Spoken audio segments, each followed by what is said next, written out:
up to your knees in love. There's a tree house in the meadow below the mountain peak, the perfect place for lovers when they play hide and seek. There's a covered bridge at Cripple Creek where the horses always stop. Between the tree house and the covered bridge, that's how Mom won Pop by making love in the country where skies are blue. All you'll be dreaming of are the birds and the bees and the flowers and the trees till you're up to your knees in love. There are roses on the trellis and the scent of new mown hay. The clinging vine is jealous on the fence across the way. There's a great big yellow moon above and a breeze to sing a song. Between the roses and the yellow moon, a fella can't go wrong if he makes love in the country where skies are blue. All you'll be dreaming of are the birds and the bees and the flowers and the trees till you're up to your knees in love.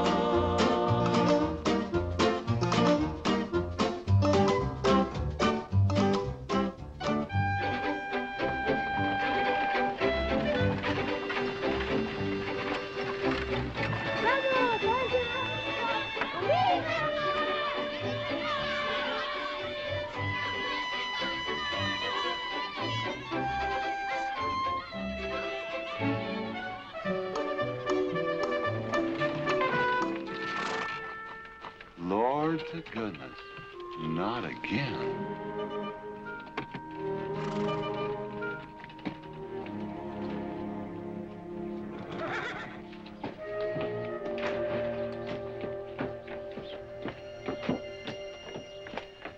Howdy, Drago. Morning, Curly. Makes 7 times this month he come home swoggles. Only 6. 7? 6. Once was his birthday. That don't count. Give me my buggy whip. Didn't have anything for breakfast but 2 raw eggs and a mug of honey. No. Curly! Yes, boss. Don't say it's a fine morning or I'll shoot you. Get out of here, Bunyan. Good morning. Morning. Carlos, what are you doing up there? I hope I get it this time, Mr. McLintock. My brothers, they got the big hats already.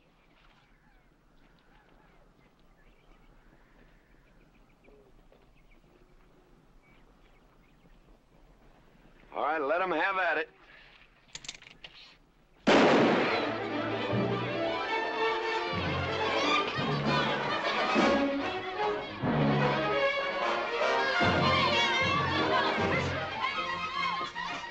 Get over it. Did you only let me drive? You promised me you would sometime. No, yeah. Boss, you better watch that turn onto the road. You're gonna kill both of us one of these days. Thank you, Mr. Boss.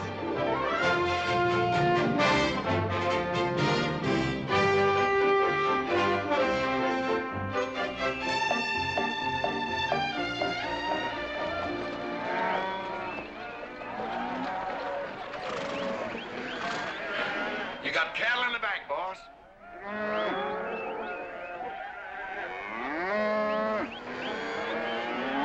Yeah. Give it up. Yeah.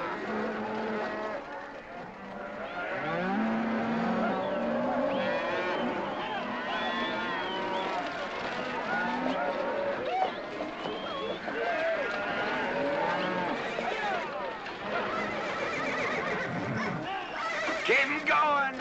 15 cents a pound all the way to Kansas City. Yeah. Yeah.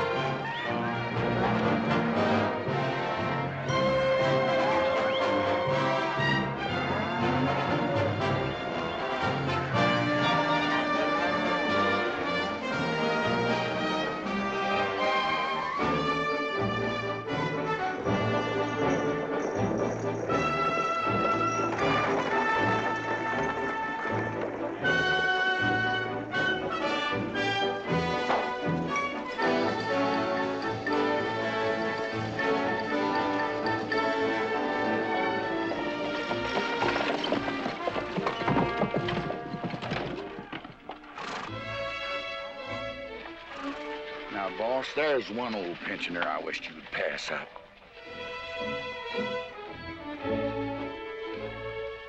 Bunny? Yeah.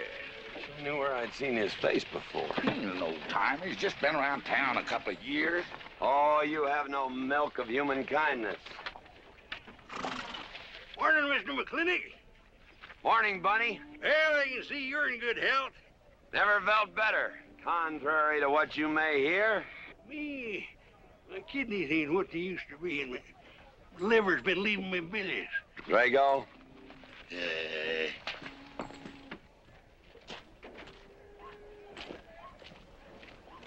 Hello, Ben.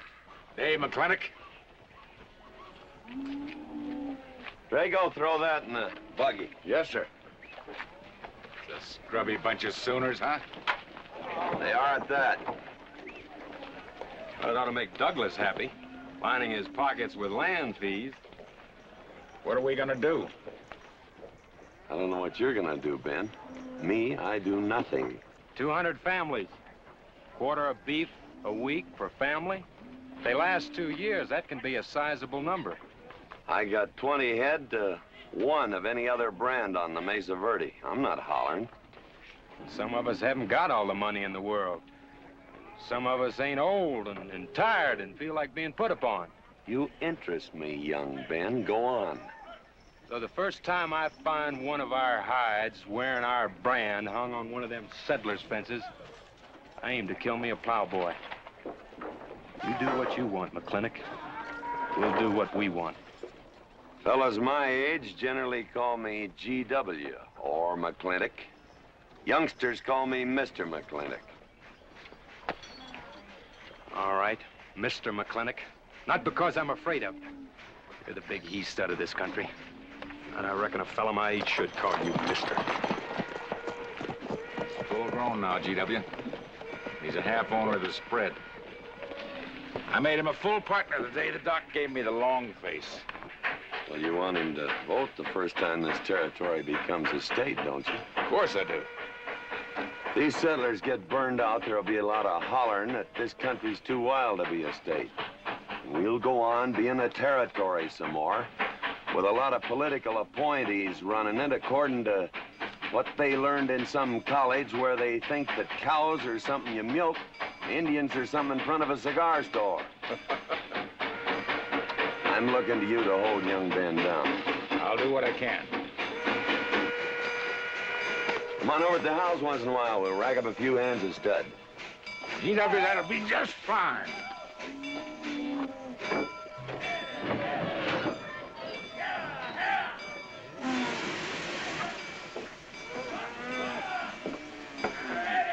It's a nice morning, ain't it, boss? Everybody's entitled to their own opinion. Like that again, eh? Here's something that'll cheer you up. About 1,000 head. I figure they'll bring about 1,250. They're not as fat as I'd like to ship. They all off the North Range? Yes, sir. Settlers. Every one of them with a plow and a Bible. Not the slightest idea what the range is for. Drago! Drag out that hog leg. Yes, sir. Give me some attention. Yeah! People, people, people, people.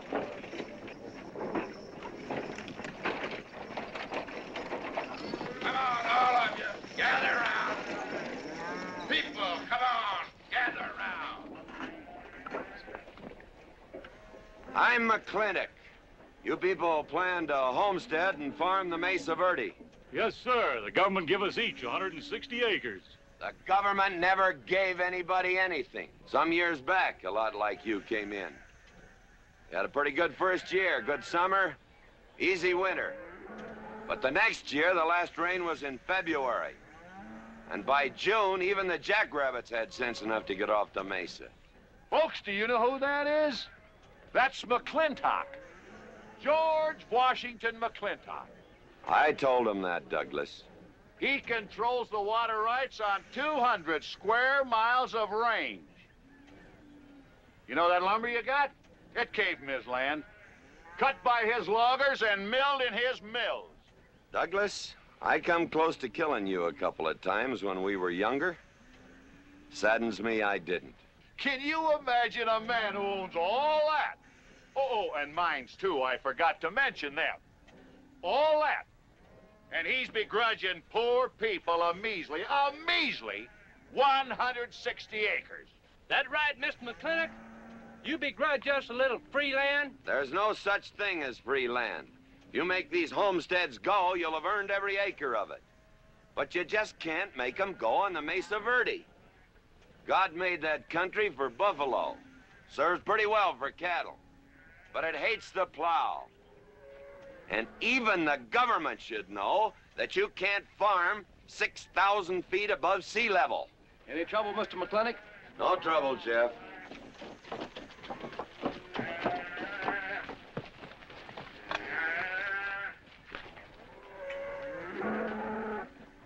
How about you, Douglas?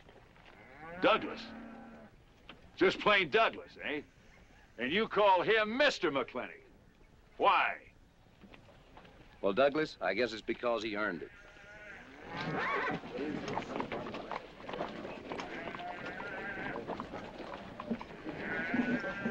Mr. McLintock? Yeah? I'm a good hand with cattle, Mr. McLintock. I'd like a job. Well, you look strong enough. You come in with those Sooners?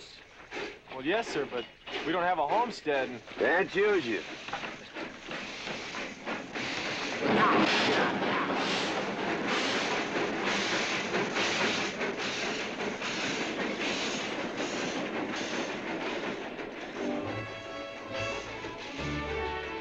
Tough life, ain't it, Sonny? Hell, ain't much future in being a farmer around these parts.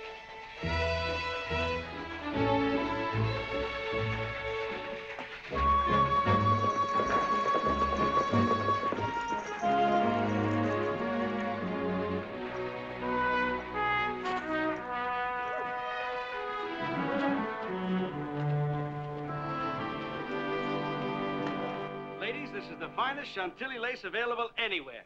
Chantilly, Mr. Birnbaum. Well, believe me, it's the best. Oh, excuse me, please. Look around, take your time. Drago, I got 1,000 Havana cigars and 12 of those hats for you over there. Them 12 big hats ain't gonna last long the way some folks have been dipping into that red eye these days. Uh-oh. Good morning, G.W. Good morning. I stole some stick candy. Please, help yourself. Come on in. Davy, you can forget about saddling up the horse. Come in here. Problem? Yes. Well, if I were blacks, I'd move Queen's Bishop to King 4. Yeah, you might be right. You know, I was just starting to work this out when the letter came. Letter? It was... What happened? Don't you want it? Morning, Mr. McLintock. Morning, Davy. You being here saved me a trip. Oh, that hat and suit of clothes you picked out for my birthday? Well, instead of this cowboy hat, I'd like to have this one. If it's, all right with you, sir. Well, it's all right with me, Davy. Of course, that looks like the kind of a hat a fella'd wear down Main Street to start a fight. Oh, I don't need a city hat for that. All I have to do is walk down the street and some wiseacre will call me an Indian, and just like that, the fight's on. Davy, the letter, it's for you. And you are an Indian. Yes, I know I'm an Indian. But I'm also the fastest runner in town. I've got a college education, and I'm the railroad telegrapher. But does anybody say, hello, college man, or hello, runner, or hello, telegrapher? No, not even hello, knothead. Davy. It's always, let the Indian do it. Will you go out in the store and help the ladies? All right. I'm also a bookkeeper, part-time clerk. Always let the Indian do it. The lady brought that out here this morning, asked for it to be taken out to the home ranch for you. Handsome lady, kind of tall with red hair. Called me Mr. Birnbaum, just as if she'd never seen me before, and as if that veil that covered her face would keep me from recognizing her. I thought she was in New York or Europe or someplace. So did I. Jake, you better throw on a couple extra cases of the boss's favorite bourbon. That stuff sure gets used up fast out at our place. Which reminds me, you better start tapering off. Catherine's in town. Katie?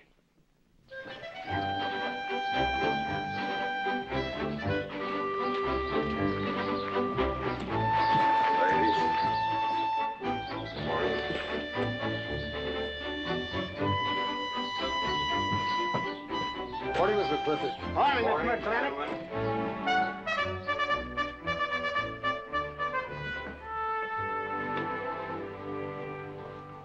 Good morning.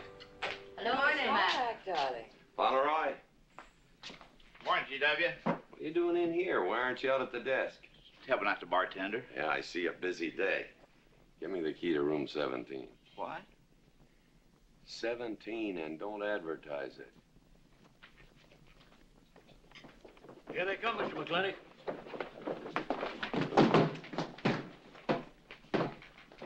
Set 'em up. Beer, whiskey. Day off? Off day. Wonder what he's so preoccupied about. Haven't you heard? No, what? Katie's back in town. Katie? Yes, dear. The social arbiter. Well, hi, Sonny. Good morning. Oh, He sure is a quiet one. Mr. McLintock, I don't want to bother you. I'm sorry, boy. I told you, no job.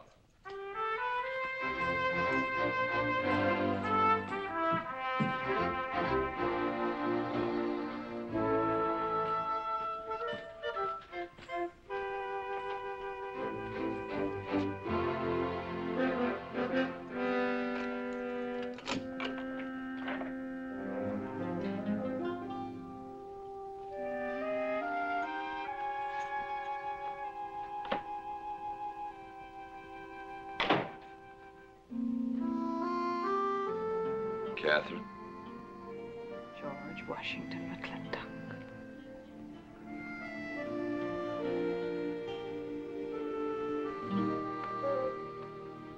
I thought you'd want this.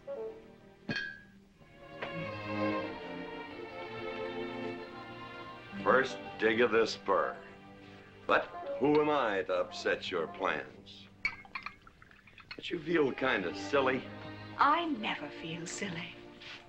It's because you have no sense of humor.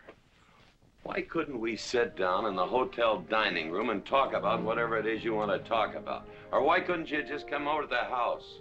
And have everybody know that we're meeting. Everybody knows, and what's the difference? We're married. That is something I should like to change.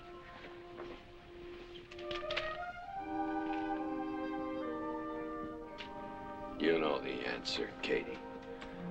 That isn't why you sent for me. Let's get to the rat killing. That's just the kind of remark that's always endeared you to me. Let us open the discussion. Very well. Our daughter is coming home in a few days. Rather, she's coming here. It was just a slip of the tongue that made me refer to this ugly hamlet as home. Our daughter. Is it so hard to say her name? It's Becky. Rebecca. I hate that name. Anyway, she's coming home. And I hope to persuade you to let her live with me. Part of the time in the capital, part of the time in New York, and, of course, Newport during the season. You're whistling in the wind, Katie. If she stays here, she'll become just as crude and as vulgar as all of this country. And if she goes your way, she'll be all show and no stay.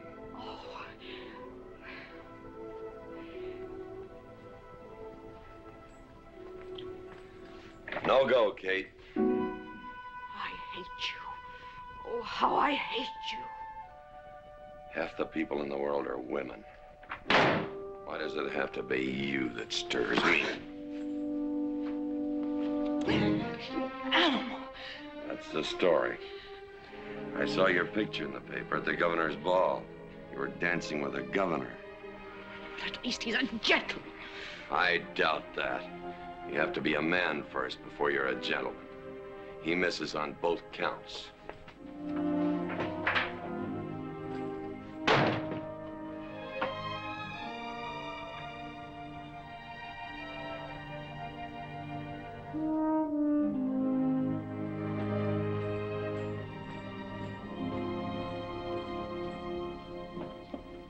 Hey, Sonny, you gonna ask him again?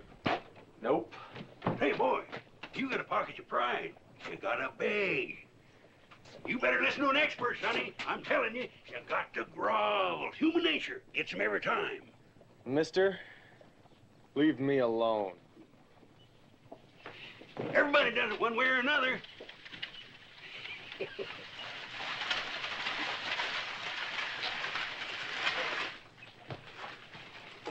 About that job, Mr. McLintock.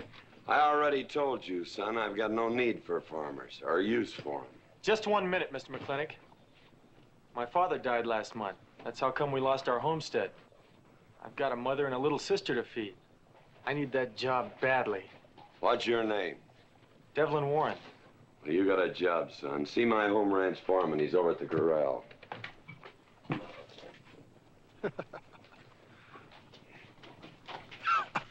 Step down off of that carriage, mister.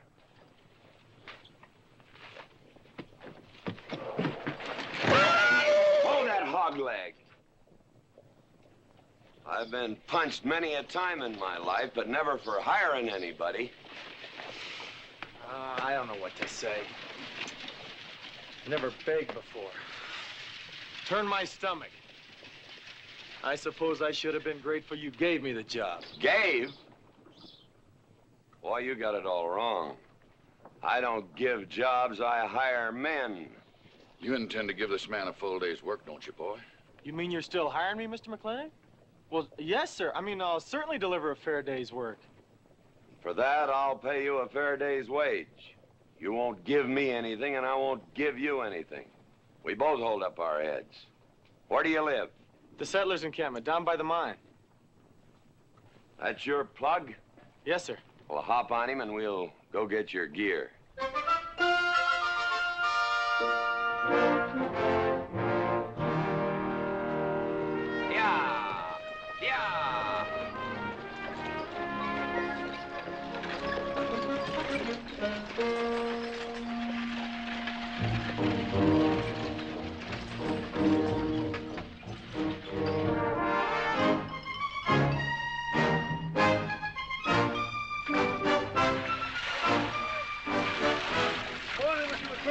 Morning, Mr. Poor Boy.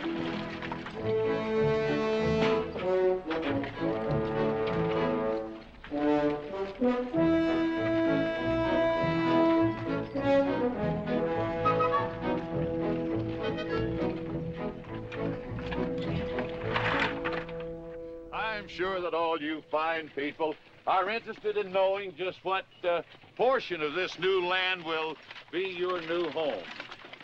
Oh, Jones and McAllister, since you've been more or less the leaders of our group, I'd like to have you come up and check the exact location. Won't be a minute, sir.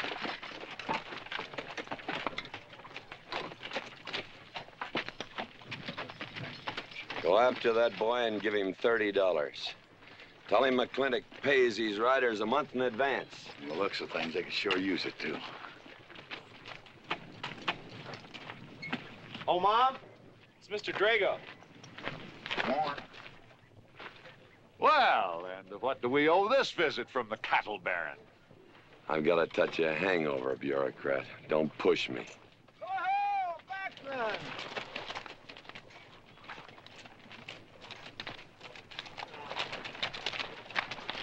Say, those are Indians. Are there Indians in this homestead land? Friendly Indians, my boy. Oh-ho, Macklin!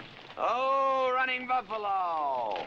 Oh, Macklin! Long time we don't get drunk together. And it's gonna be a lot longer time, because it's against the law and you're with the sheriff. And if I got my hands full, they came into town to meet the train. The old Indian chiefs are coming home. I heard they'd been pardoned. They don't know when it's arriving, this week, next week, or next month. So in the meantime, I've got to do something with them. Could I cut out a couple of head of your steers to feed them? Otherwise, some of these settlers' milk cows are going to disappear.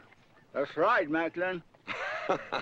Cut out whatever you need. Sheriff, are you going to camp these savages with all these settlers?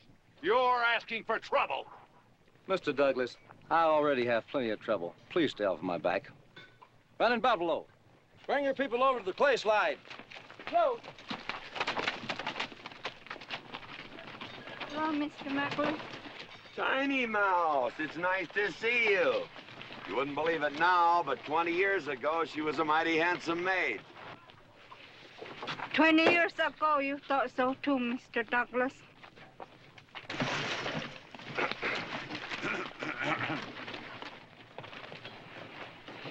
It was just like this. I had a dead beat on old running buffalo, and my sharp 50 caliber misfired. That was back in that trouble in the 40s. Remember? I remember. Hey, you want to tell you something come directly from heaven? No.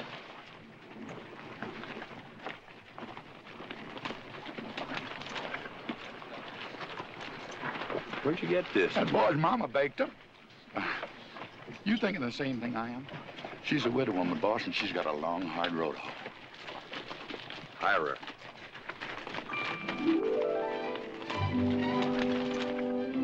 I always said you had a heap of sense. Mr. McLintock, this is my mother. Your mother? And my sister. Pleased to meet you, Mr. McLintock.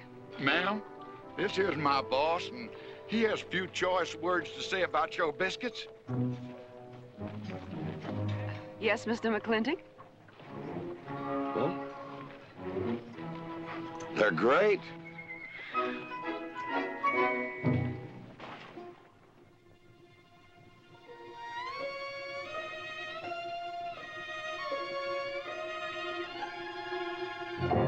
Well, you old Cantonese reprobate, how about it? Fire me? I'd kill myself. I'm not talking about firing you, I'm retiring you. You've been rustling food for us for 30 years. We're gonna put you out to pasture. All you'll have to do is give advice. Be one of the family. I'd kill myself. I may save you the trouble. Look, Ching, you kill yourself, I'll cut off your pigtail, and you ain't never gonna get to heaven. I'll be one of our family. I give you my solemn word. Pretty clumsy family. Drink too much, get in fights, yell all the time. Cut off his pigtail. All right, I'll be one of our family. Giúp lấy đó. Phải là giúp lấy đó. Giúp lấy đó, hai. Cảm ơn.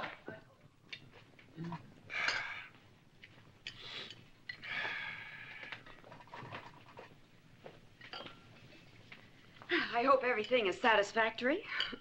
This is such a big house, it'll take me a while to get used to things. Now, please don't hesitate to tell me if anything is wrong. No bird's nest soup. Otherwise, just fine. Everything went nicely, finally. ma'am? Best apple pie I ever had. Curly's right, ma'am. Hated to leave that last bite. Shall we celebrate with a drink? Carlos, come in, help me with the dishes. Alice, you want to help too? Yes, Jacob. All right, pitch in. Now, I'll wash and you kids can dry. Is that good here?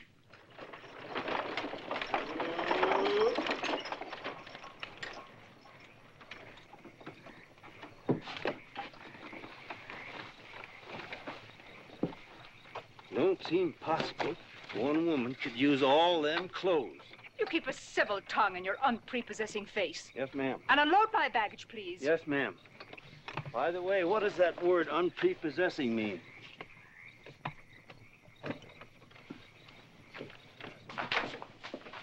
Miss McLintock. Oh, hello, Carlos. Run and help the driver with my luggage. I couldn't trust anyone else in this house to do anything correctly. Luggage? Give him a hand, Curly. Yes, boss. Mr. McLintock? Are you moving back in? Yes, but nothing has changed except my place of residence.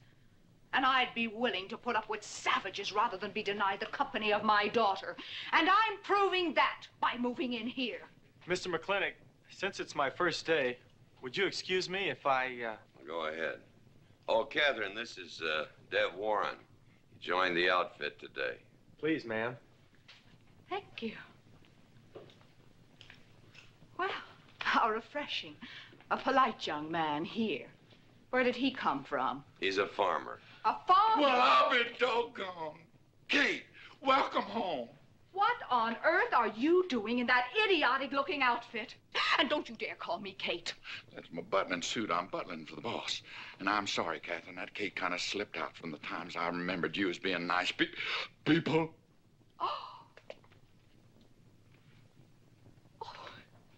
Are you going to stand there with that stupid look on your face while the hired help insults your wife? He's just ignorant. He doesn't know any better than to tell the truth. And I can't help this stupid look. I started acquiring it as you gained in social prominence. Mrs. McLintock, where do you want I should What? Put him in the master bedroom. Yes. But move Mr. McLintock's things into another room. Oh, the one back of the stairs would be best so that he can't wake up the entire household when he comes home every night. Just before daybreak. Yes, ma'am. Oh, excuse me. Here's your cigars, Mr. McLintock. I am Mrs. McLintock. Kate, Catherine, this is the cook. This is the lady who does the cooking for us. Mrs. Warren, Mrs. McLintock. How do you do? Very pleased to meet you, Mrs. McLintock. Very pleased. Likewise. You see, I just came to work here today, and I guess I jumped to the conclusion that this was a bachelor's household. It is, and then again it isn't. I will explain so everything will be quite clear, Mrs. Wallace. Mrs. Warren. Mrs. Warren, it has been a bachelor's household for quite some time. And it will be again, just as soon as I am out of here, which will be as quickly as I can make arrangements to take my daughter back east with me. You see, she's coming home from school in a few days, and then we'll be off together, and you can return to conducting yourself as you consider proper in a bachelor's household. Katie! Shut up! Until then, I am mistress in this house, and I will give the orders. I want my breakfast served in bed. Let her. Ain't you gonna say nothing, boss? Breakfast in bed. No. 1 poached egg, tea, toast. Oh, GW. As soon as my things are put away, I want to talk to you about Rebecca. Yes, Mrs. McLintock. Indeed, Mrs. McLintock. Of course, Mrs. McLintock. The toast, lightly browned and unbuttered. Of course, ma'am. Wait a minute now, boss. Where do you think you're going? I just remembered I got a date. But she said she wanted to have a talk with you. I heard.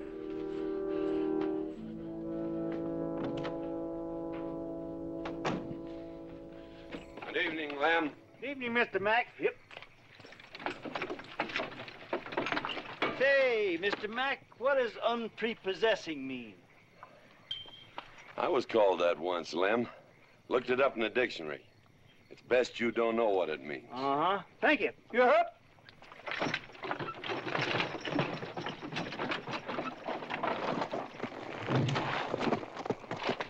Hey! What am I gonna tell her when she asks where you went? When in doubt, tell the truth. She wouldn't expect that from you anyway. Where's Mr. McLintock gone? There he goes, burning his last bridge. You see a yellow streak about a foot wide running up down his backbone. Well, Mr. McLintock? He ain't afraid of nothing. I once thought that.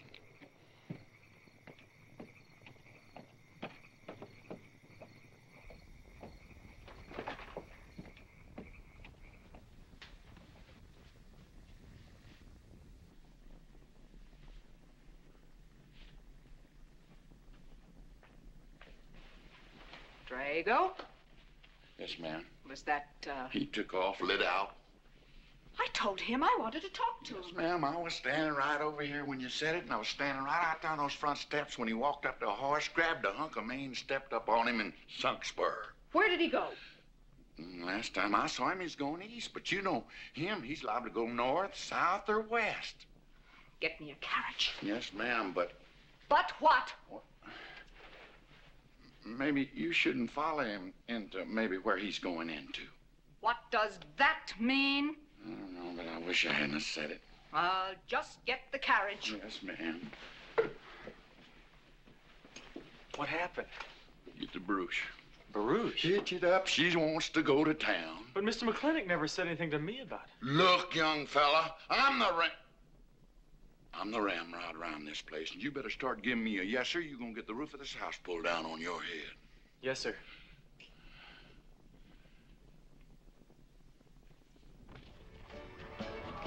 Hello, lady. Hi, Mr. McLintock. New room, eh? Big, please. Hello, Bunny. How is everything? Oh, fine, fine, Mr. McLintock. I'll get you next time.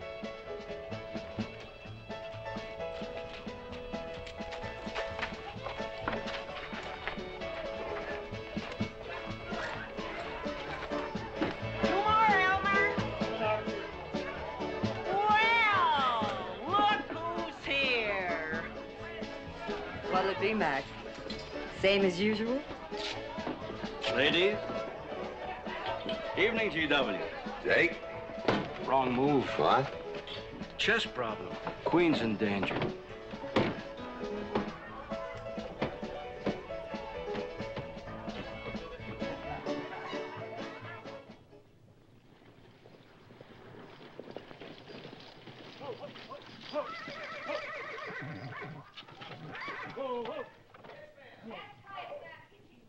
I suppose you can do that. Camille, you're on your own. Mr. McLintock?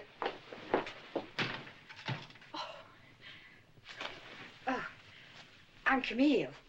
Camille Reedbottom. I'm learning the game of chess. Thought it would give me something to pass the time. See, I have nothing to do all day long, and I just remembered something.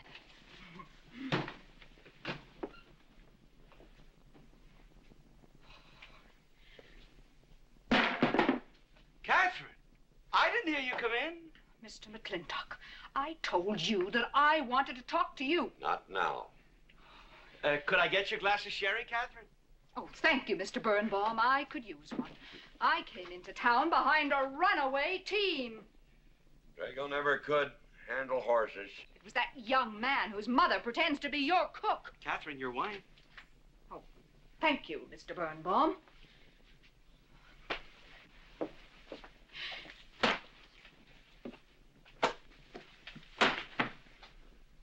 Now, Mr. McLintock, we have an awful lot to talk over. First thing I learned about Indian fighting was to wait for daylight. What has our conversation got to do with Indian fighting? Indian fighting is good experience for our kind of conversations. Oh. It'll wait, Catherine. Evening, Sheriff. Mr. McLintock, we had quite a ride out here. Oh, I finally got that team settled down. It's your move. No, it's your move. I just canceled. Oh. Now, look here. You're not going to sit here all night long and play chess when the matter of our daughter remains unsettled. I am going to remain here and play chess, and the matter of our daughter is settled. She stays. Oh, such stubbornness. Catherine, your hair. Oh, it is a mess after that awful ride. No. It's just that I haven't seen you for a long time. And it seems to me the last time I saw you, your hair was a little darker, no?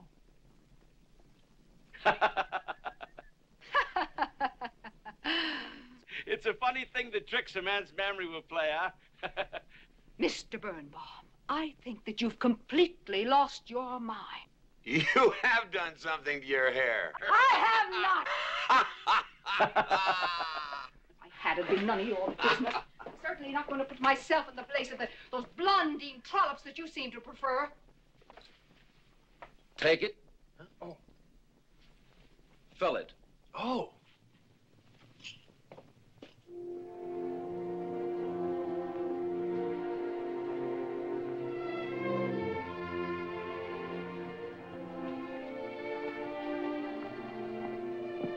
Morning.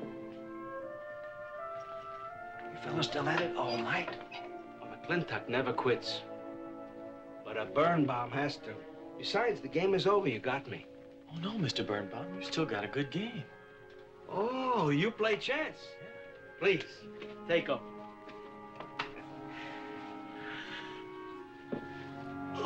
Pretty good. Fair. Well, looks like I won't have to come into town always to get a game. Remember, I'm a bad loser. It's your move. Yes, sir.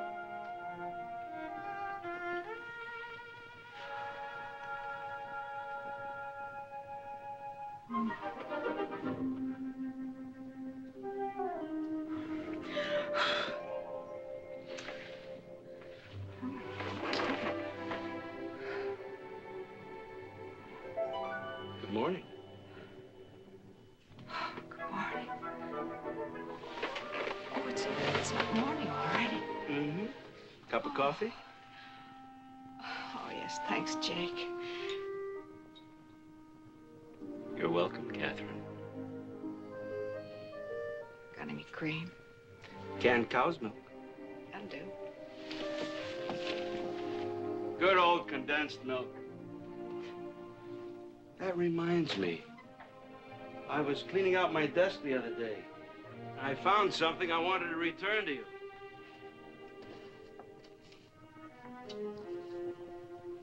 Here it is.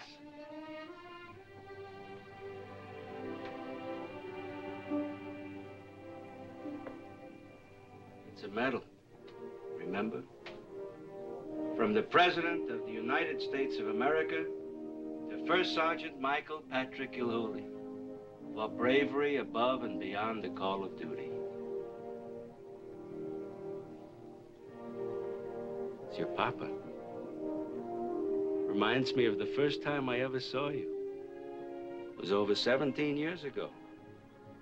You walked into my store, not much bigger than the bundle you were carrying. And in the bundle was the most beautiful baby I ever saw. And was she hungry? You walked all the way from Superstition Creek just to trade me that medal for a case of canned milk.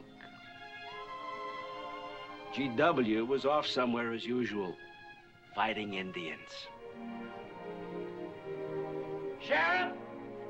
Sheriff Lord! Well, have you seen the sheriff? Kind of early for him. To try his house? Why didn't I think of that? Looks like Birnbaum's is open. Maybe somebody in here knows. So there you are, Sheriff. I told you you were headed for trouble. Trouble? I want to know by whose authority you let those Indians stay in town. Those savages are wards of the government, and I am the representative of I that told Sheriff Lord that he could put him up down by the clay side. Because the town's named after him, he thinks he owns it. Well, you check the books in the recorder's office, and you'll find I do own a fair piece of it. Agard, if you knew anything about Indians, you'd know that they're doing their level best to put up with our so-called benevolent patronage, in spite of the nincompoops that have been put in charge of it. Those Indians need my permission to leave the reservation. Those chiefs have been giving orders all their lives. It's pretty hard for them to understand that they have to hold up their hand like a schoolboy in a classroom. The law is very clear. I told you you'd get no satisfaction from these people. Well, we'll get the girl back. Girl? The girl the Indians kidnapped. But don't worry. I armed the settlers and set them to rounding up those red devils. What is this about a girl? Millie Jones, one of the settlers' daughters. The Indians kidnapped her. That's ridiculous.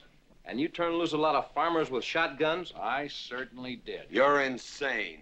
Let's go, Sheriff. Mr. Douglas, Oh, Miss McLintock. much as I hate to agree with GW about anything, you haven't changed a bit. You're still an hysterical fool.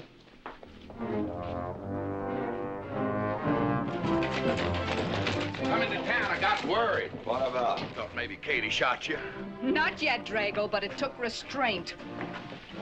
Wait a minute. You better take Agard along. Not that he'll be much help. Drago, have him on the horse.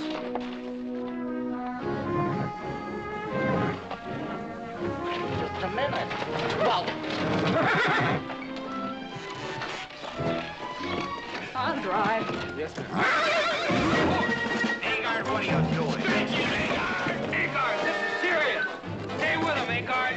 Stay with him. Agar, will you stop showing off and getting this buggy? Mercy. Mercy. That horse is a little green.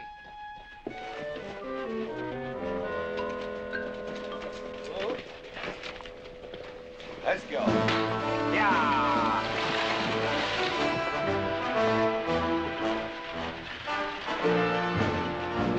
Just where do you think you're going? Don't use that range, boss. Tone of voice with me.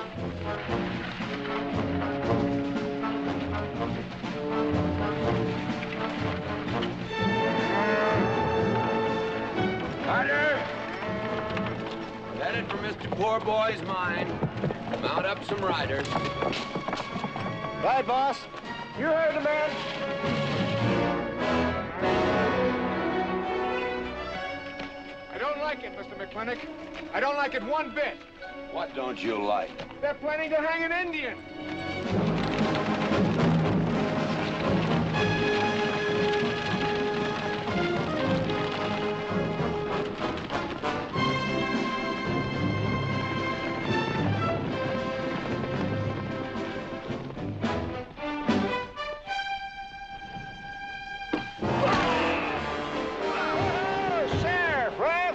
Where's the whiskey? Hold that! Not so fast, Mr. Boss of the whole country. Unless you want to wear a big hole in your middle. How long is GW going to let that cheat-chalker push him around? That cheat-chalker has a sawed-off shotgun. How do you know she didn't wander off someplace or meet some fella or something? What are you saying? That I didn't raise my girl right? That she'd wander off all night with some man? There's a lot of things I'm not saying to you, mister. Well, you got a sawed-off shotgun in my middle. But how do you know this Indian had anything to do with it? She's gone, ain't she? She's gone. Pa! Pa! I'm over here! Pa! Been looking for me, Pa? Where you been, gal? Young Ben took me for a sunrise ride, and the horse wandered away. You come down over there. But, Pa! She's telling the truth, Mr. McLintock. We wasn't doing nothing. Well, that's not important right now. The important thing is that you don't draw that hog leg, or this'll be worse than Dodge City on Saturday night. You get on, back to the wagon. I'll tend to you later. Now for this young whippersnapper. Now, no harm has been done. And young Ben here is one of the nicest boys in the territory, so just put down that shotgun and I'll let's teach forget him to fool with Mike. Now, we'll all calm down. Boss, he's just a little excited. I know. I'm going to use good judgment. I haven't lost my temper in 40 years. But, Pilgrim, you caused a lot of trouble this morning. Might have got somebody killed. And somebody ought to belt you in the mouth. But I won't. I won't. The hell I won't.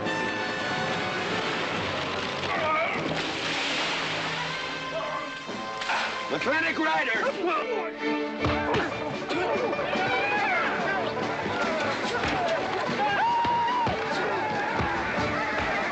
Ha-ha! Oh, Markland! Hey, Buster! Remember me?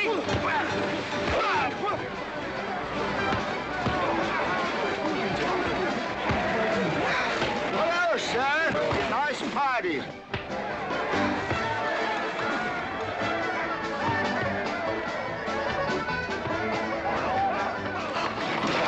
Do you think you oughta? I ought to what?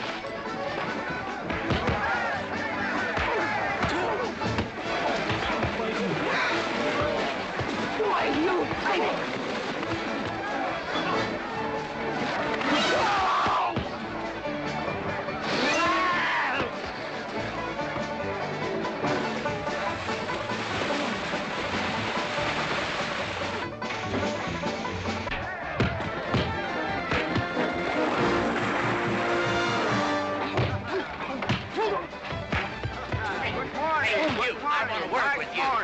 Just a minute.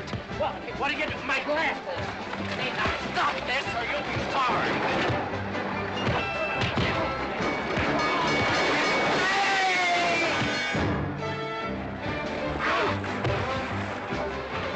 Stay out of this, Jake. It's everybody's war!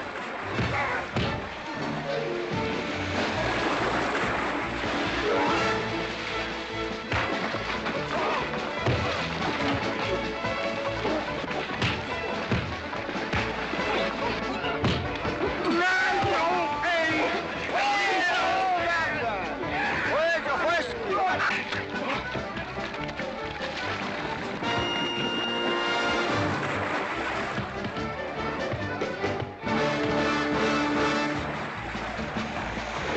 Where's the whiskey?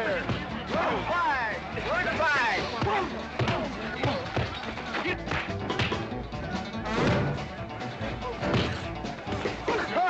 Sorry, McLintock.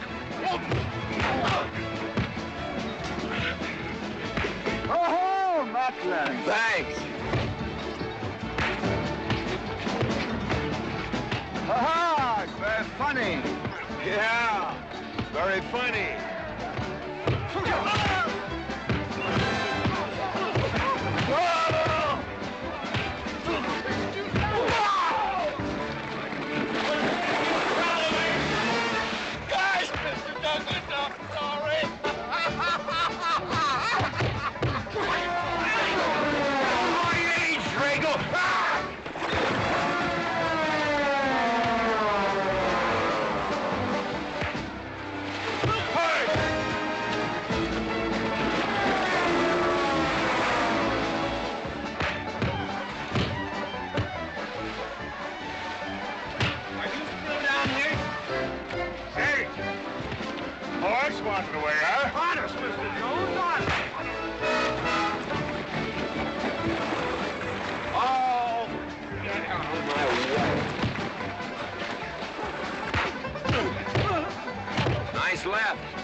this, you don't need college. You're not getting me down there.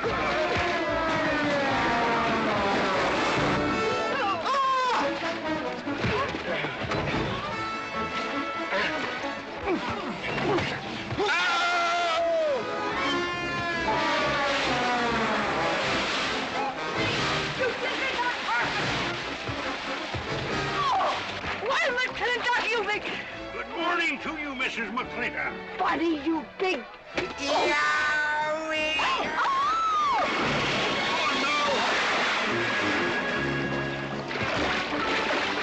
G.W. McLintock, you big big clumsy. Well, it's pretty hard to control yourself.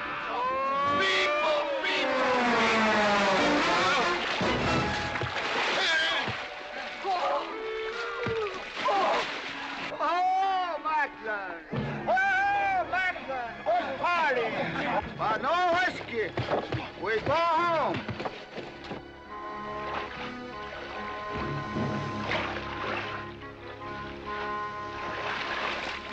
You and your friends. Well, we at least saved your hat.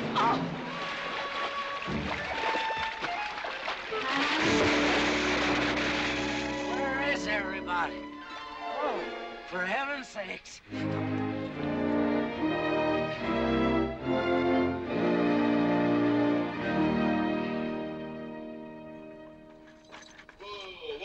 Drago, will you never learn how to handle a team? Yes, ma'am, I'll sure try. I'll tell you that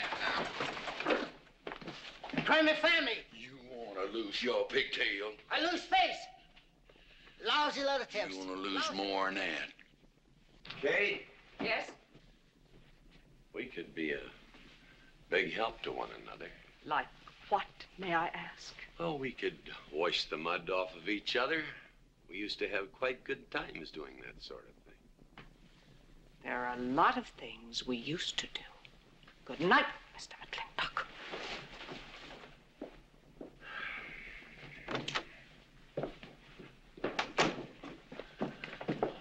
Any luck?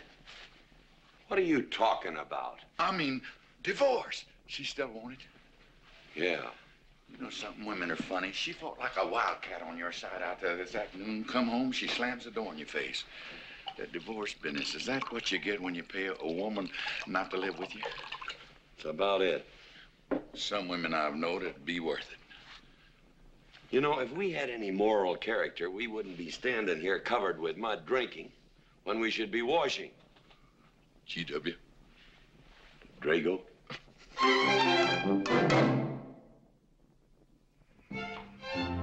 Miss Warren, these biscuits. Mmm.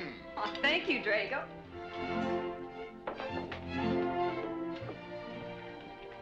Good morning, Mrs. Warren. Good morning, Mr. McLintock. Breakfast for the boss? If that's the way you want it, Mr. McLintock.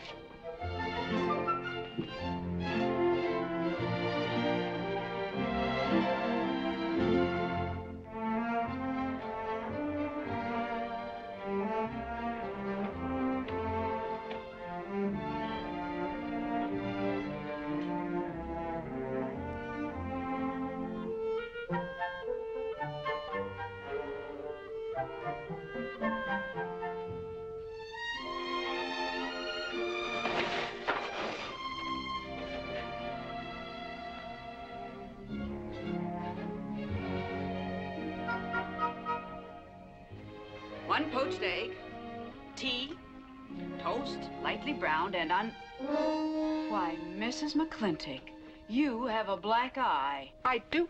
Ooh. Oh, and Becky's coming home today. And that's not all. There's a little something we'd better get settled. There are no men listening now, so we can be ourselves. Oh, sure, I let you get away with all that guff the other night. But now that we're alone... When I want the opinion of the hired help, I'll ask for it. You know, you could wind up with 2 black eyes. What? Oh, I realize you had to put on that big act. We always have to just before we get ready to forgive them. Generally for something they haven't done. But you and I both know that's just to keep them from getting the idea they run things. McLintock give you that black eye? No. Nobody gave it to me. I won it.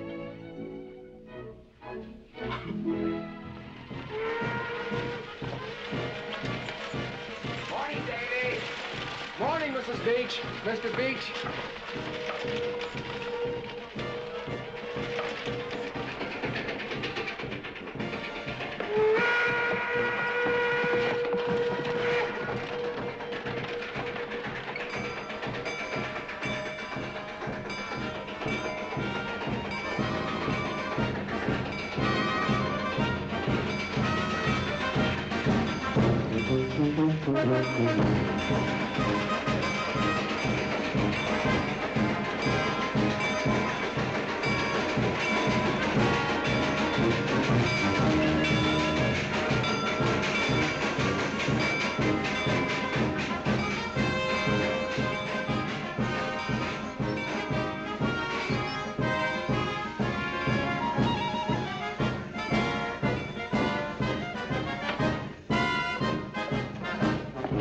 Why, Miss Becky, welcome home.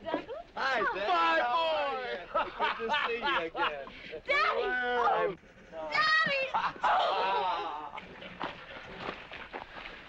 It's been 2 long years. I guess I'm gonna have to stop calling you Tomboy. Oh, Becky. Mama! Oh, darling. Mama. I wasn't sure you'd be Oh, here. I've been here a few days. And, oh, Becky, I bought you 3 of the most beautiful dresses. Oh, Mama. Uncle Drago! Oh! Did you bring your old uncle a coming home present? Sure did. What is it? A mustache cup. And what did you get me? Prettiest Palomino pony that ever packed a saddle. Broke the stand, drowned, tie in the counter. Oh! Uncle Jake! Oh! What are you doing with Mr. Douglas's tuba? Oh, Mr. Douglas has had a little accident. I brought you a whole shipment of licorice sticks. But now that I've seen how much you've grown, I think we better exchange them for a couple of bolts of dress goods, huh? Thank you. Oh, the mayor was going to be here, but he had to go to the territorial capital on a horse theft matter. But I'm going to give his speech. Oh, and don't worry about the mayor. I'm sure that he can find a bill of sale for the horse.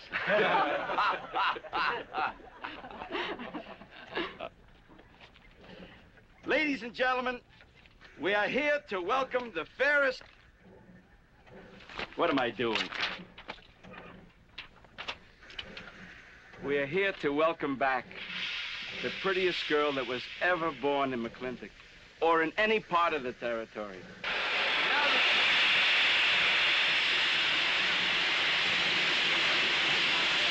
Hey, Davy! Yeah? Got something for you. Master up the junction told me to let him ride, so I locked him in here. I've had my scalp a long time, and I aim to keep it.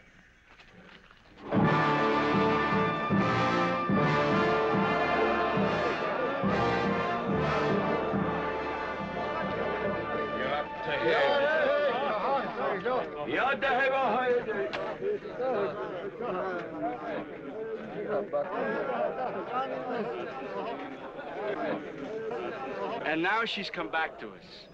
Gone are the pigtails, but the freckles are still on the prettiest face that was ever born in McLintock.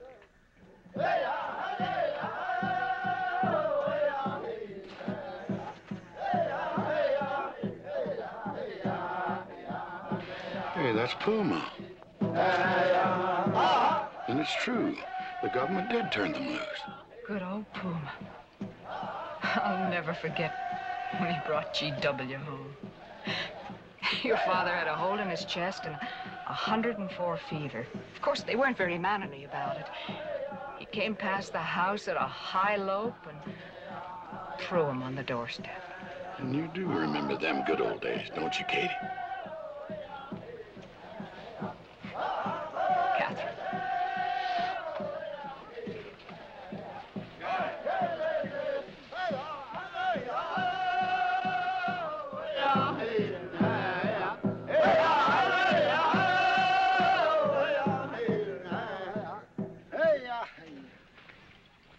Yatta-hey, my friends. Yatta-hey. Puma, honored enemy. Does Big McLintock forget? Also blood brother. No, I'll never forget that. All wound. Does it hurt still? I feel it when it comes on to rain. An inch higher and I wouldn't have had to worry. Our Big McLintock, that was remembered fire. We return with news. Our people have more trouble. You see, I learned good English now, Big McLintock. Learned in white man's jail. But we would have you talk our cause at government hearing. I understand that Governor Humphreys is going to preside at that meeting. Yes, Puma, I'll translate your wishes. Mr. McLintock, could I impose upon you to use your Comanche to tell these Puma chiefs... is chief of the Comanches, and he speaks English very well. Oh, well, your people will have to follow my instructions to the letter. It is the law of the land... Well, now, just a minute. Well, for heaven's sakes.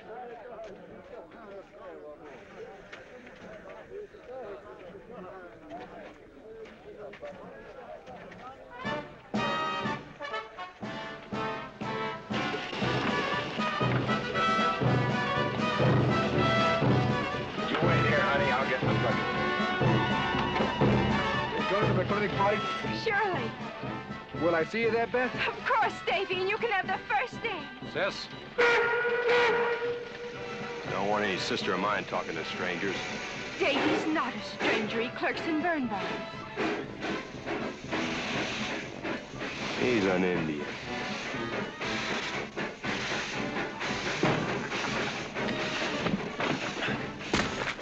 Darn you, Drago! Now look what you've done. Baby, this is Devlin Warren. He works for you, Papa. Dev, this is Miss Becky McLintock. Those are my things. Yes, ma'am. Oh, I'd have known you anywhere, Miss Becky. What do you mean? Oh, I mean, you look so much like your mother. Well, even prettier. Oh, Mr. Warren. Mother's much prettier than I am. Many a fight started with words like that. Come on, get in the boat. Hello, Ching. We got jelly pie for dinner. Oh. I'm not cooking. No, he's not. Junior!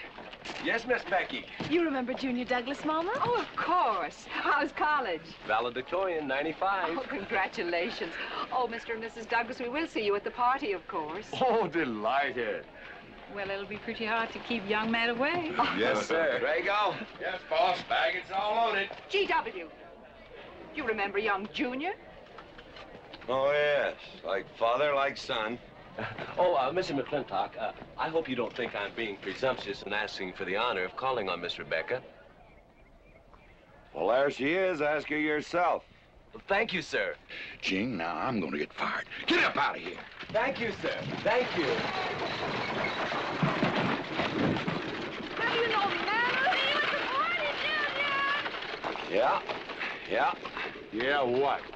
Like father, like son. What did he mean, Matthew? Come on, Ching. Grab a root and growl. Well,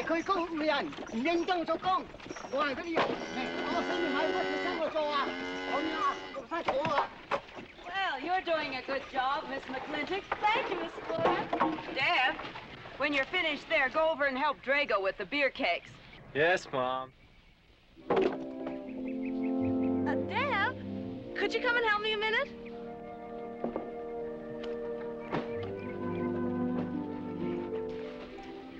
I certainly was surprised to hear you went to college. Why? I don't know. Junior says Purdue's a good college for a backwater place like Indiana. Well, he did indeed. Oh, could you do this? I can't reach it. Why didn't you finish college? Lack of funds. My father got sick, and he had to come out west. So we took out a homestead. You know, your mom's sure cute. It's too bad you didn't inherit her eyes.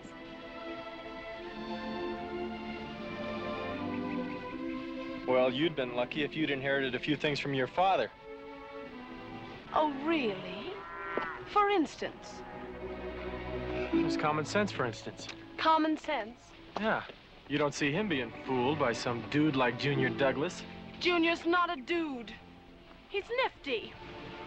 This needs a woman's touch. And besides, he got a letter at college. What sport? Glee club. Very strenuous. Don't you dare hug me! Oh! I have no intention of hugging you.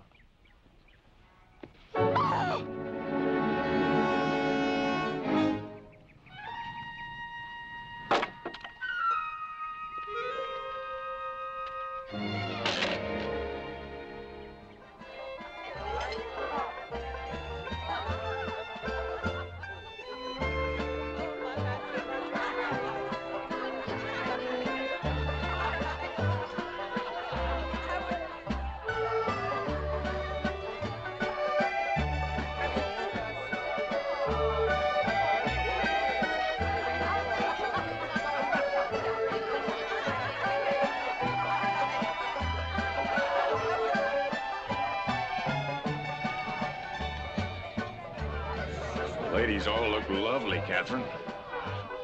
You know, this is a real fine party. Oh, thank you, Ben. Of course, we had to invite everybody. Just everybody.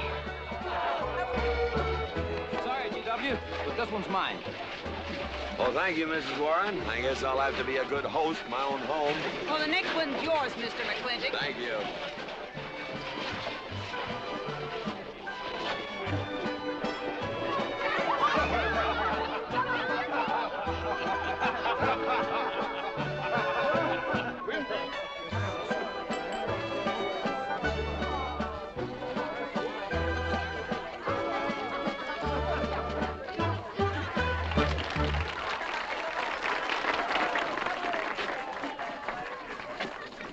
Drago, go and do what I told you to do. Oh, Katie. Catherine, do as you're told. Oh, Drago, do this. Drago, do that. Yeah! People, people, people. This Douglas feller. Drago! Yes, ma'am. Matt Douglas, Jr. is going to bring you folks some of the latest terpsichorean dance steps, brand new, brought by him directly from New York City. All right, Mr. Fiddler.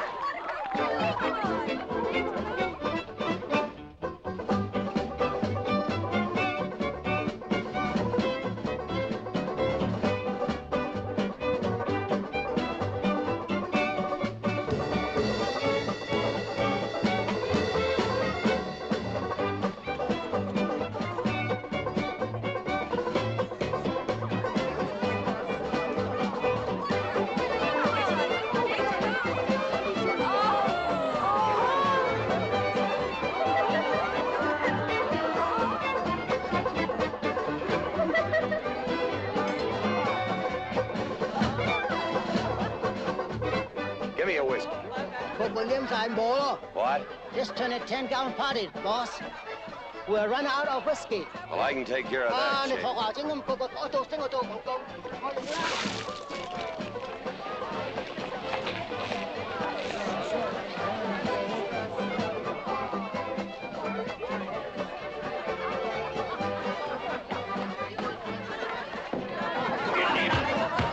Indian.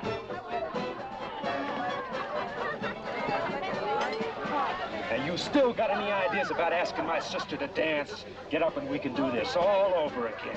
Yes! That's enough. You fought it. It's all over. Quit butting in, Birnbaum. He's a hard man, not your son. Look, you fought him fair and square. I don't think it was so fair and square. Well, you want to take up where he left off? If I did, you wouldn't find it so easy. Look, now we've had enough of this. Well, when are you gonna quit walking away? Just as soon as we're out of sight of the party. A little lesson I learned back home, don't fight in front of women. Well, we're out of sight now. So we are.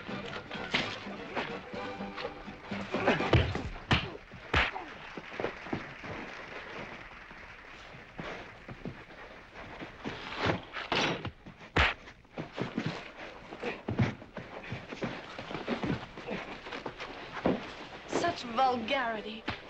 Someone should do something about it. You're right. Absolutely right.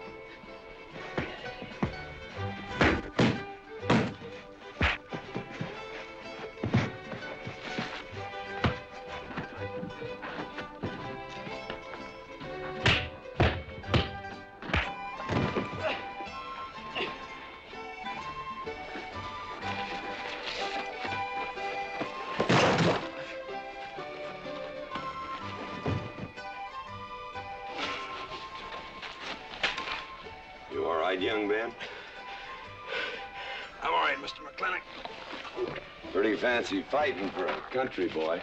2 years at Purdue, Mr. McLintock, on the boxing team. I never thought any farmer could whip me. You sure did. Better get him cleaned up. Get him some water, Jake. Yeah.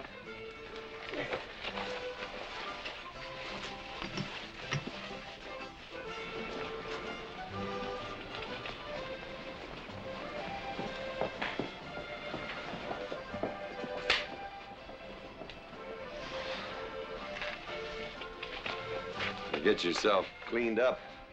Go ask that girl for a dance. Who? Oh! Did I miss one? Oh.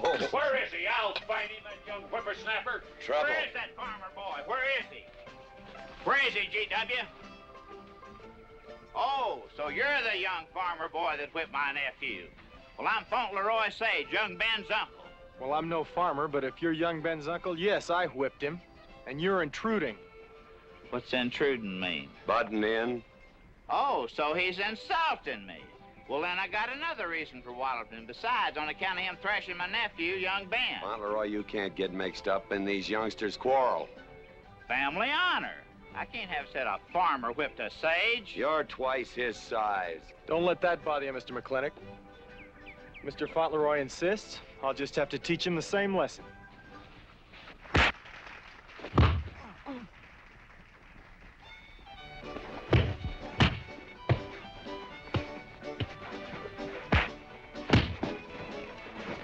Say!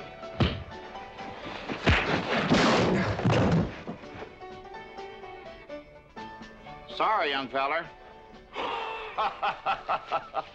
Hate to have to do that, young fella. No hard feelings. Not yet. Not yet what? I mean, that isn't all. Now, wait a minute. Fauntleroy, we're gonna make this a fair fight. Of course we are. Of course we are, G.W. There'll be none of this. I wouldn't do that, G.W. You wouldn't do... No, I wouldn't do that. And Dev, I don't want you kicking Fauntleroy in the knee. He didn't do no such thing. And none of this nose twisting. He's all yours.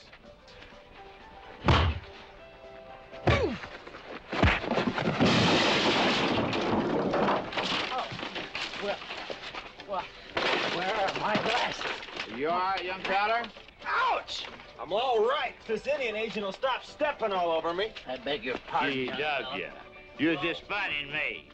But I want you to know that boy fought me a fair fight. Well, I'm glad to hear that, Fauntleroy. Here's my uncle. Fauntleroy, what have you been doing? I hope my uncle didn't bother anybody. No bother. I think we'd better join the ladies before they get curious. Drago. Fauntleroy, let's line them all up for a do-si-do.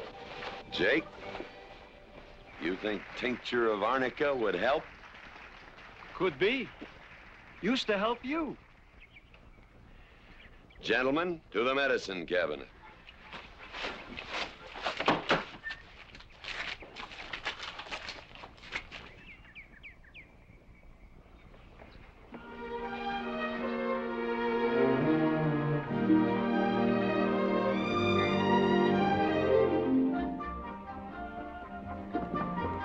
Good morning, Drago. Morning, Davy. You seen Daddy? Took over early this morning with a scattergun over his arm. Went hunting.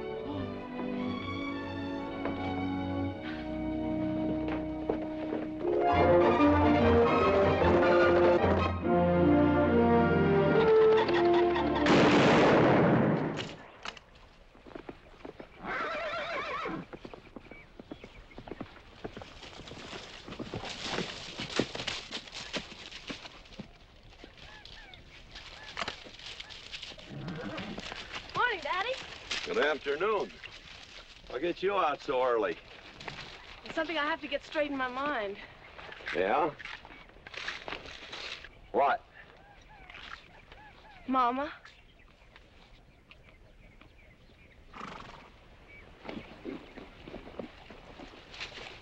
Why'd you and Mama stop living together, Daddy? Why'd you separate? Aren't you going to answer me? No, It's sort of my business, I think.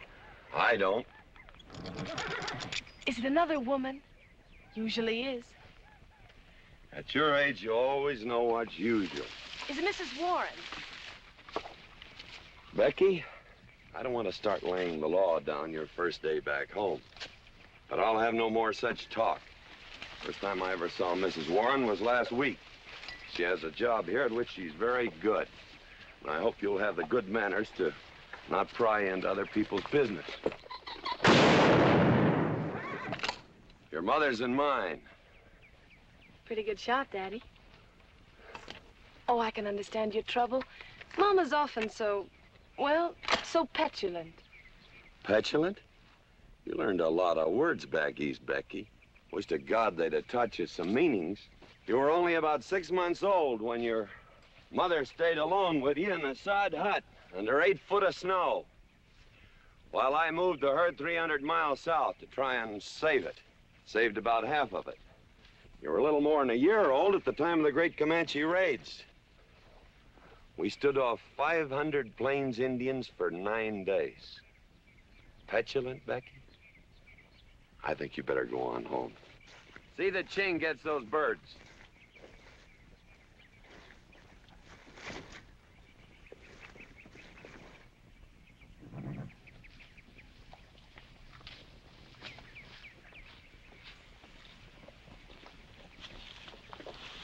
Becky, come here.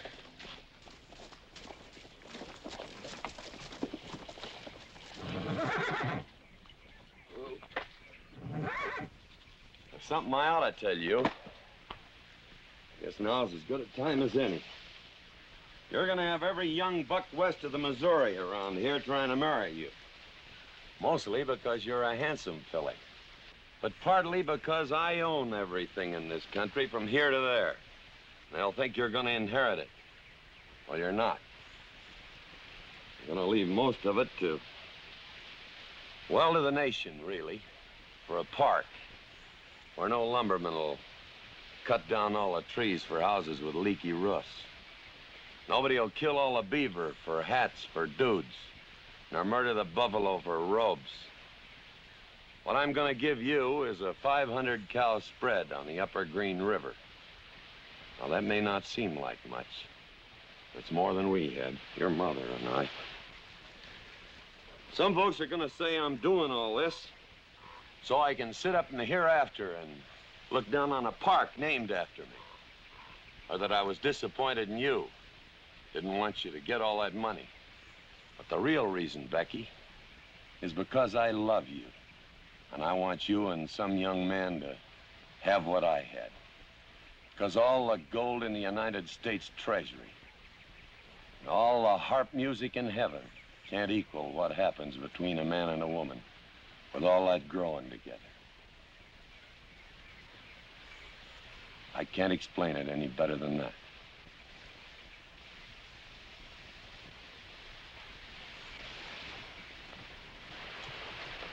All right, Daddy. Becky.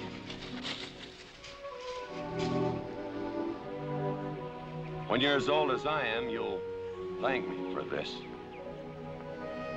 Daddy, I'm full grown. I wasn't worrying about me. I was thinking about you and Mama.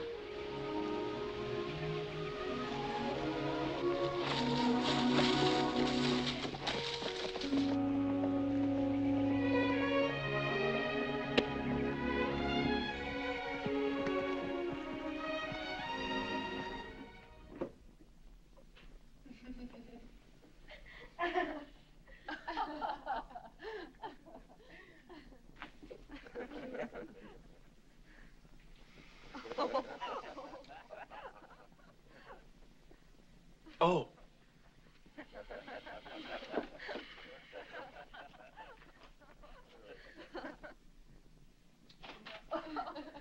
Well, sir, all 3 of them fell right out of the carriage.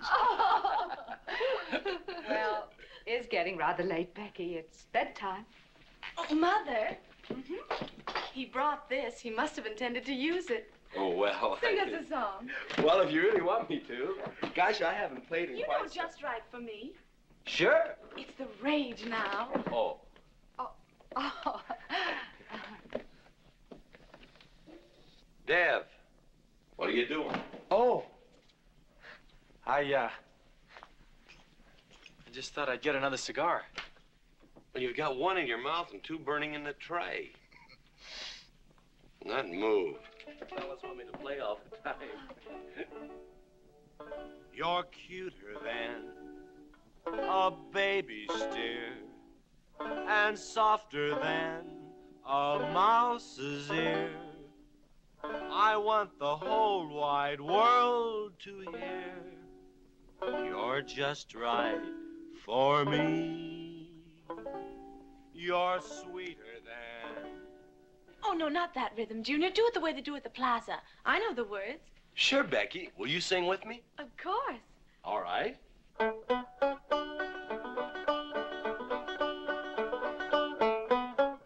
love a man who's witty and smart and clever. It's your move. Oh. Oh, Deb, you're playing like an amateur. Let's call it an evening. I'd like to know where your mind is tonight. You're sweeter than the early spring or bluebells when they start to Pretty good. Voice like her father. feel like a king. You're just right for me. Sweeter than honey, finer than wine. I'm sure they found you on that honeysuckle vine. I would melt in your embrace. You disappear without a trace. To die like this is no disgrace. This is the time. This is the place for you. Just Right for me.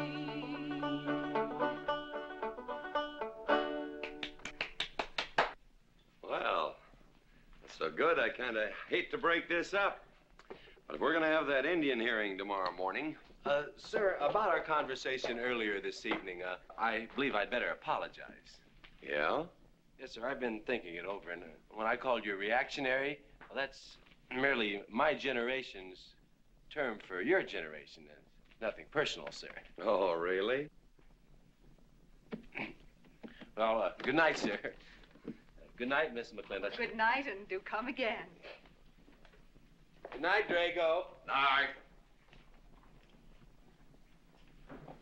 Boss, what does reactionary mean? Me, I guess. He says that anyone that wanted to sell at a profit was a reactionary. Was we reactionaries back in them days when you was selling beef cattle for 6 cents a pound on the hoof? Well, no use arguing with him. College boy.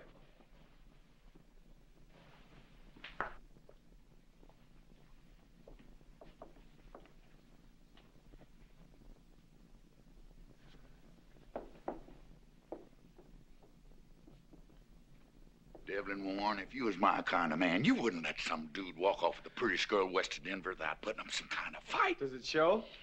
Well, what can I do? I'm just one of her father's employees. I'm just a hired hand around here. Every so often, Dev, you spill the strangest ideas. Everybody works for somebody. Me, I work for everybody in these United States that steps into a butcher's shop for a T-bone steak. And you work for me. There's not much difference. Daddy, the most terrible thing just happened. Junior's horse ran away. The one he rented at the livery stable. Tied up a rented horse by the reins. He's probably back in the stall by now. I think we could get Junior something that he can ride. What I'd rather do, Daddy, is drive Junior home in our barouche. It's a lovely evening, and I'm sure Uncle Drago wouldn't mind driving. I would, and I got the kind of manners don't keep me from saying so, just to be polite. I'll drive him home, Mr. McLintock. And you don't have to come, Miss Becky. I'll see that he gets home safely. I can take care of myself. You got yourself a foot, didn't you? Dev, get the carriage. Drago? I'm going with them. Now you got me wrangling dudes.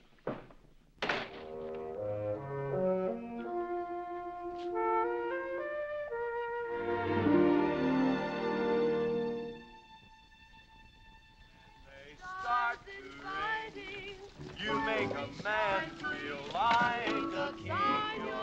You're just right for me. Miss Becky, somebody better help me watch the road. You know, I'm new around here. Might take the wrong turn off.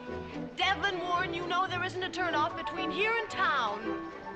You disappear without a trace. To die like this is no disgrace. This is time. This is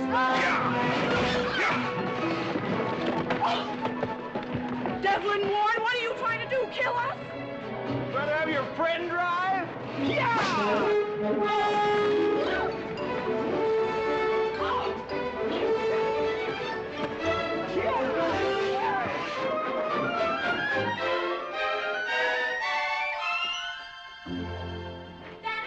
Daddy, I have never been so humiliated in my entire life.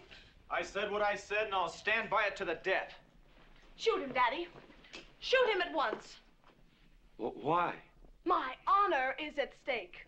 Well, now, Your Honor. Absolutely. He impugned my honor. Impugned? What does that mean?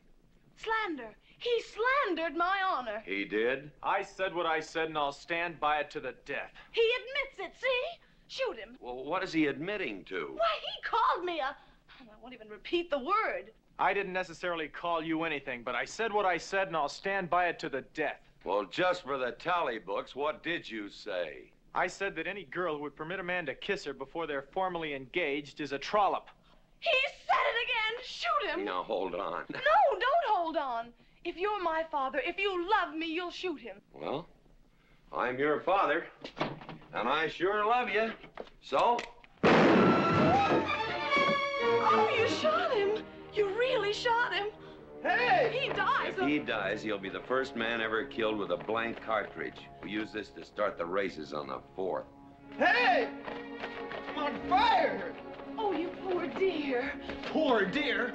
You'd have had me shot in cold blood. But it didn't happen. Yelling I insulted you and all. What you need is a good spanking. Dev, Daddy. Leave me out of this. Well, I think I'll give you what you deserve. You wouldn't dare. Oh, wouldn't I? You'll think next time before you have someone shot. And this kicking and yelling isn't gonna help you. Don't you? Oh, Daddy, wait a minute, Daddy! Oh, Daddy, help me! Don't! Daddy, I hate you! Mommy! Mommy! Oh, G.W., was that a shot?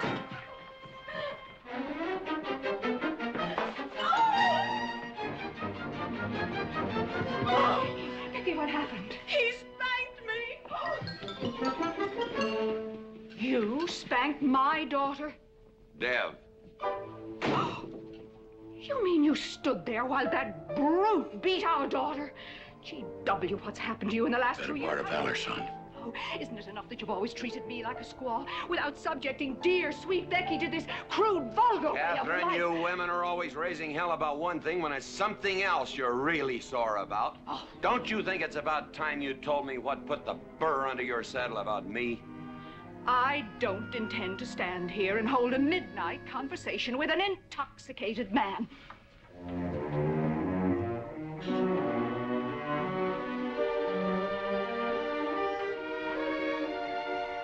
And I am not intoxicated. Yet.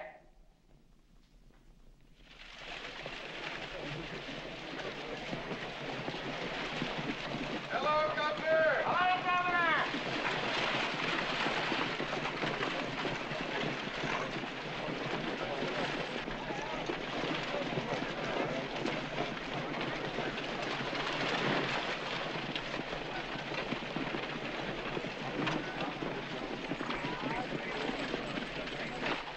Chief Puma?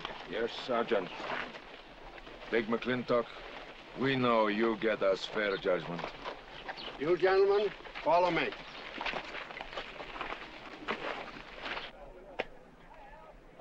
Well, Jake? G.W.?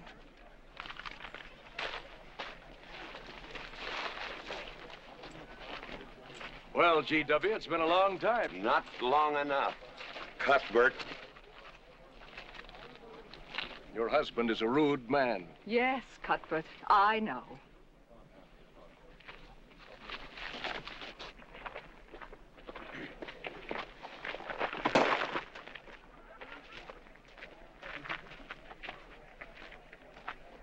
Where you want the Indians, Mr. McLintock? Mr. McLintock is not running this hearing. Sergeant, seat those Indians. Yes. Gentlemen, be seated. You know, the whole tribe here want to come into town. Proceed, Lieutenant. This hearing is now in session. Governor Cuthbert Humphreys presiding. Good luck, Daddy. Afraid it's a packed court. Government Edict number 826. Has ordered that the Comanche Nation be transferred from their present reservation to Fort Sill. It is the government's claim, as filed by Indian Agent Agard,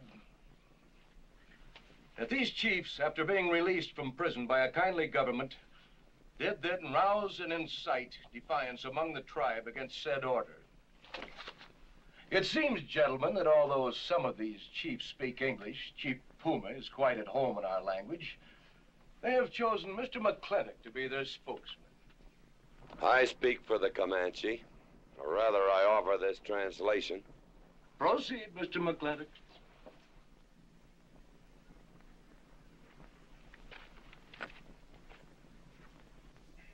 The Comanche say, we are an old people and a proud people. When the white man first came among us, we were as many as the grass is of the prairie. Now we are few, but we are still proud. For if a man loses pride in manhood, he is nothing. You tell us now that if we will let you send us away to this place called Fort Sill, you will feed us and care for us. Let us tell you this. It is a Comanche law that no chief ever eats unless first he sees that the pots are full of meat in the lodges of the widows and orphans. It is the Comanche way of life.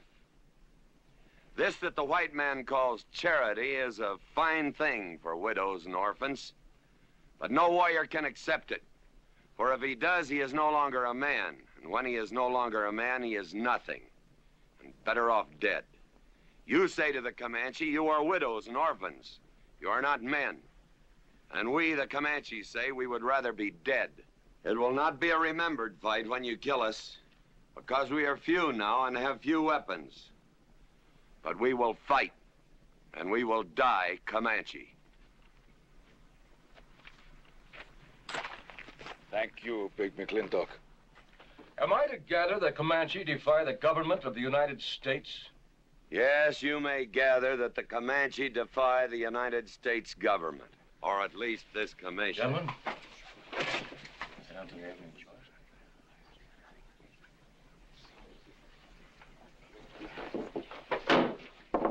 It is the order of this court that these chiefs be incarcerated until such time as the detachment of United States cavalry be made available to escort them and the Comanche Nation to Fort Sill. This court is adjourned. Oh, McLintock! You are important chief amongst these white people. Sway them. Have them give us few guns to make the fight worthwhile. Let us have one last remembered fight for end of Comanche. I almost wish I could arrange that, Puma. Ahalani cha. Ahalani cha. Sergeant? Yes. Well, God, carry on. Gentlemen.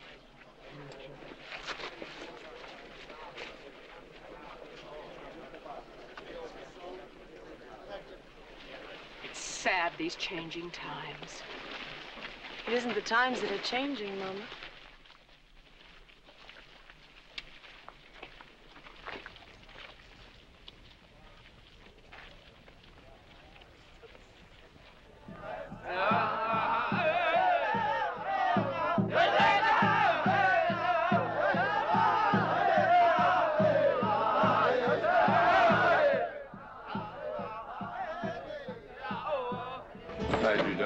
Hello, Lem.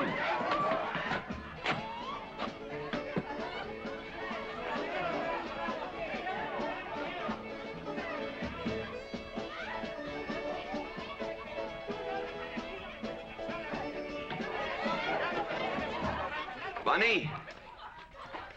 Oh, howdy, McLintock. Hey, figured you'd be belly down drunk by now. I've been doing some drinking, Bunny. Is that boxcar still on the siding? Well, sure, but... But what? I don't like it. You don't, eh? You figure if them Indians get out there and lead the cavalry on a wild goose chase, that great white father's gonna get nosy. Get nosy, and he'll investigate. And when they find out how that side-saddle governor's been messing things up, they'll give those Indians a fair trial. That's live ammunition in that boxcar. You know what'll happen if them Indians get some guns in their hands? Somebody's gonna get hurt. Is Puma's word good enough for you? Well, I don't... McLintock, you got yourself a partner. Leave me out of this. Hey, McLintock. Good night, Bunny. Good night, Governor.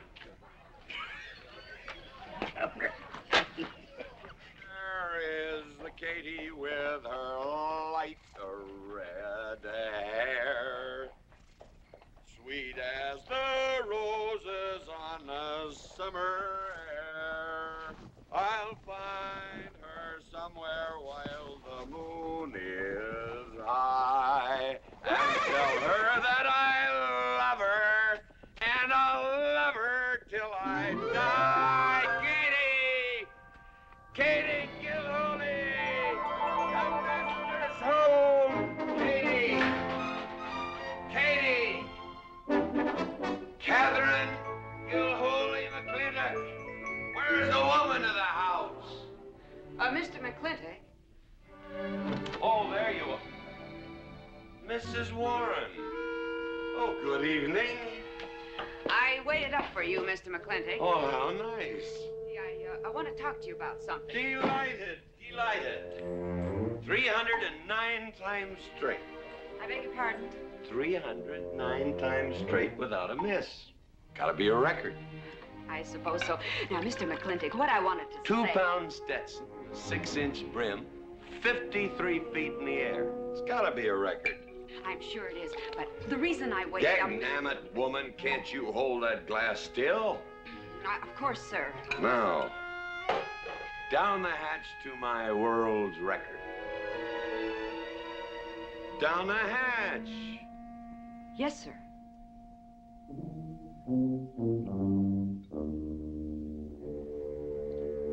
And now, to the governor of our territory.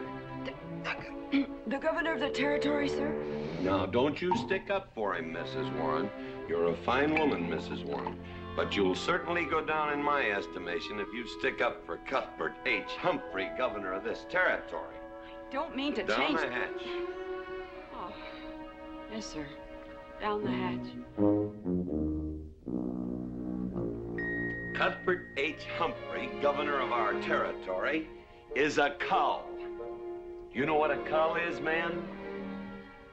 A cull is a specimen that is so worthless that you have to cut him out of the herd. Now, if all the people in the world were put in one herd, Cuthbert is the one I would throw my rope at. At whom I would throw my rope at. Natural-born cull. Another touch, ma'am? Oh, no, sir, no. Well, I don't mind if I do. Good. Can't walk on one leg. Oh, I didn't mean to be vulgar, ma'am. Can't walk one limb. It's all right. Sounds silly. Only a bird can walk on a limb. You know my wife? Her name's Kate. She insists on being called Catherine. Do you know her? Of course, Mr. McLintock, and that's what I wanted to talk Well, to you. she thinks that Cuthbert H. Humphrey is panting for her like a bull buffalo at the first green up of spring. But what Cuthbert is panting for is my money.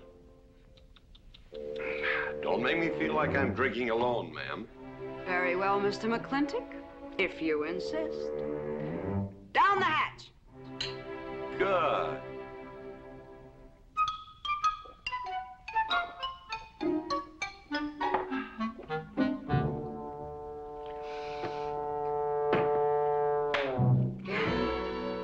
Mr. McLintock,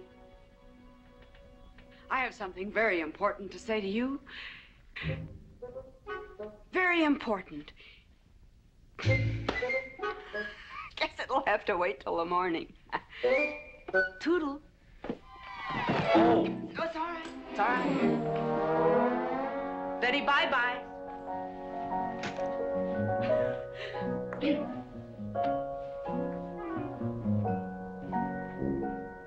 Whoops. Oh. Mrs. Warren, let me assist you. Very kind.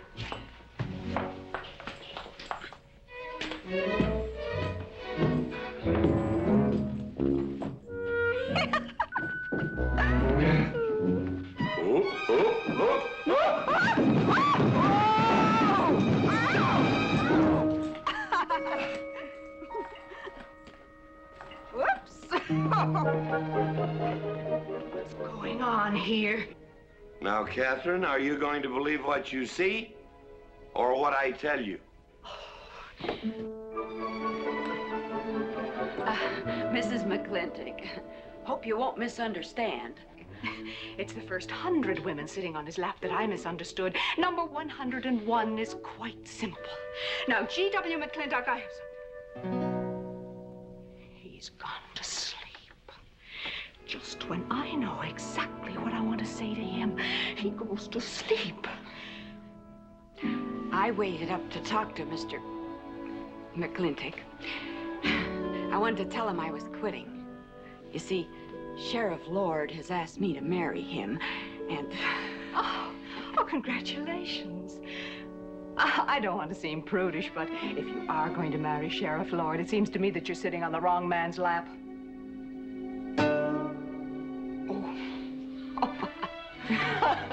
Come on, I'll help you upstairs and we'll have a long talk about men in general.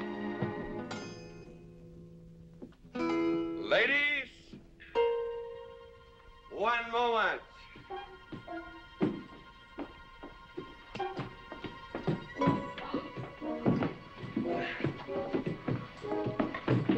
Oh!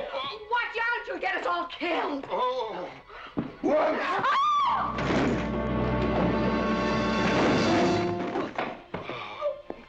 Wait a minute, ladies, till I catch my breath, and I'll get you up those stairs as sure as my name is George Washington McLintock.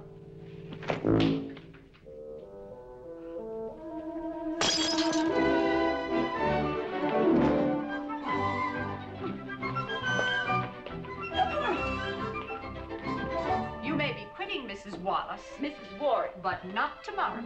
I want my breakfast in bed. I want to... I know, toast, lightly brown. Somebody sure put a knob on my skull. Here's Katie. Speaking. Katie, why?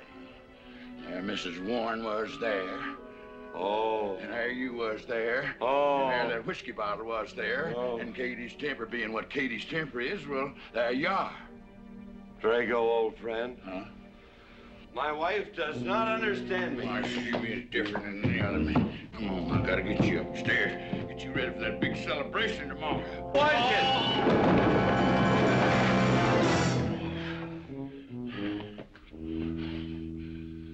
Drago, I am sleeping in the den.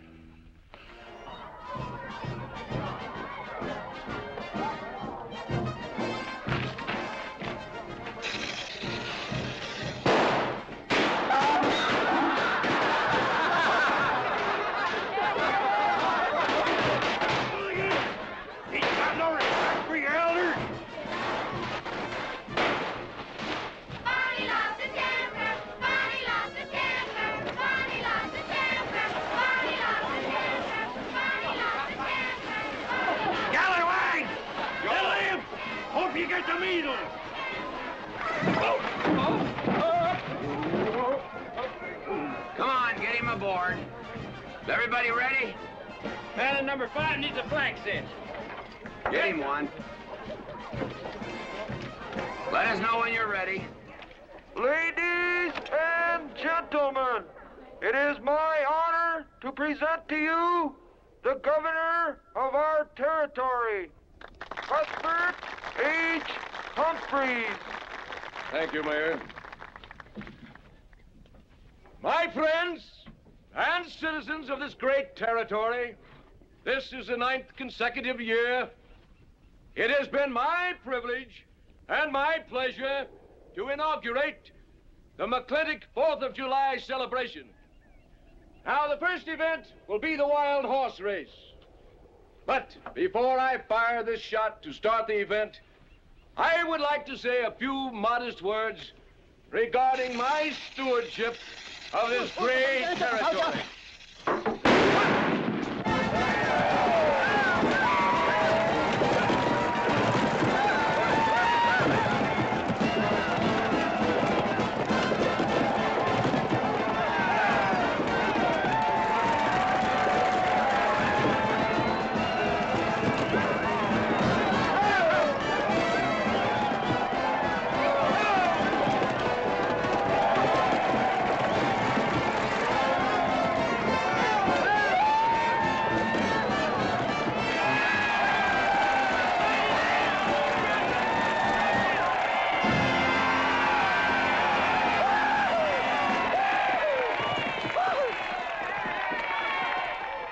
Professor Birnbaum. Gentlemen. Sheriff, here's your horse. Come on, get them all lined up. Come here, King. Now, boys, you all know the rules. It's twice around the inside, once around the outside. First cowboy that hits that finish line without busting that egg is the winner. And I caution you boys about some of them eggs, because some of them eggs are last year's holdovers. All right, mount up.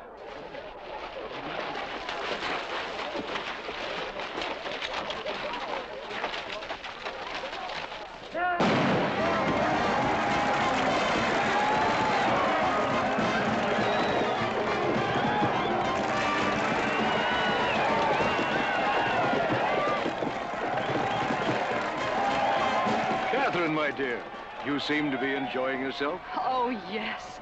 This is wonderful. It's the only thing I really do enjoy about this barbaric country, the 4th of July celebration. Well, Catherine, I've been here for 3 days. I haven't heard from you. Is anything wrong? Wrong? Well, I just hope that it hasn't been necessary for you to say anything to G.W. What are you talking about? Well, Catherine, you see, I'm in a rather delicate position, being governor of the territory and all. I just hope you haven't found it necessary to say anything about... About what? About you and me.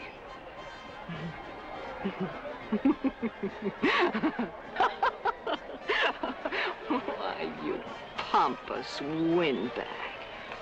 Do you think that you're the only man who's ever tried to play patty fingers with me, who's ever tried to lure me into the moonlight? Well, no, but Well, I'm a big girl and I can take care of myself. My husband knows it. I can assure you, Governor, that your reputation is untarnished. Now get out of my way.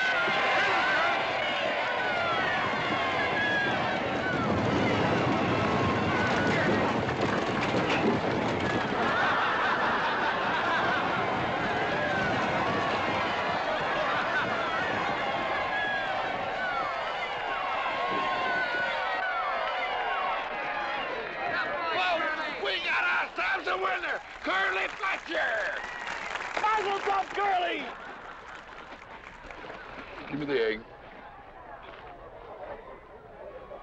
Disqualified. Here you go, Curtis. G.W., you'll never believe what happened over there. What? You smell a beer. Well, naturally, I'm drinking beer. Ladies and gentlemen, the next event will be a contest between the two bronco-busting champions of our territory. Remember the year I rode in that event? Wore your garters to hold up my sleeves? We had a bet, and I won it. George Washington McLintock, you are a very crude man. Well, I guess so, but that was a rough horse, like to jarred my insides loose. But it was worth it. 3 beers.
guess so. Nothing busted but my pride. Well, that ought to even things up, farmer. For what? Well, that sore nose you gave me the other day. Well, that ain't what's sore on him.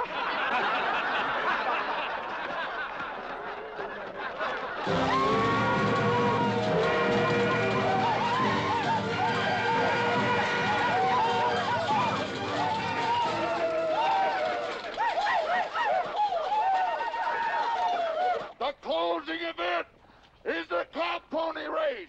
The finish line is at the barbecue. So start meandering. Come on. Now, what is that, false courage? Why, you know a Douglas doesn't ever use a thing like that. I want you to get on that horse, get out in front, and stay out in front. I'll be out front, Dad. All the way. Good boy. Now remember, stay out in front. That Agamemnon's a good horse.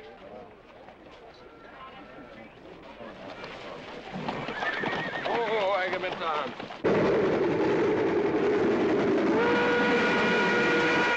1140 and she's on time.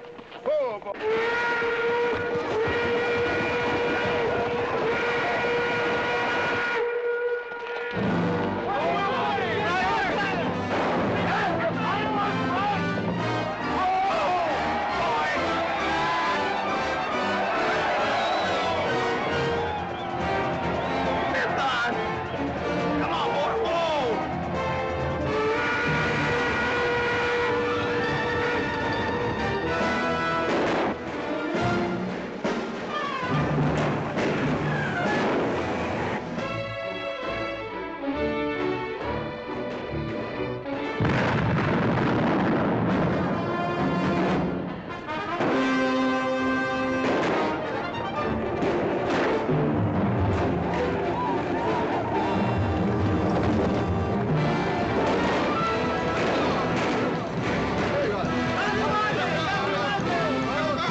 Whose idea was this stunt? God doggone it, they're my real book.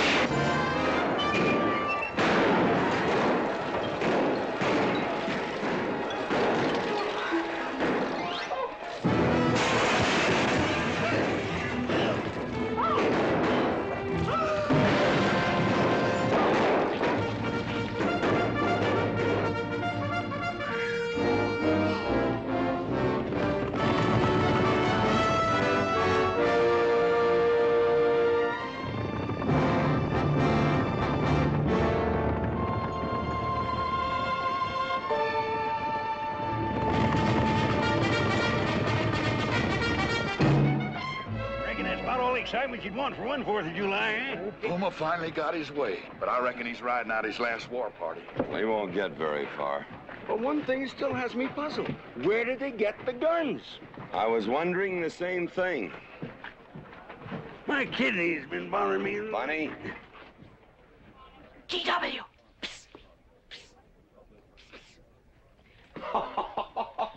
What an idiotic joke. Joke? Do you think that was a joke? Oh, shut up. You want everybody in town to see me. You look good in feathers. Oh. Deb, I think they've gone. Yeah. What are you going to do about it? What can I do? Nothing. Just like you've always done.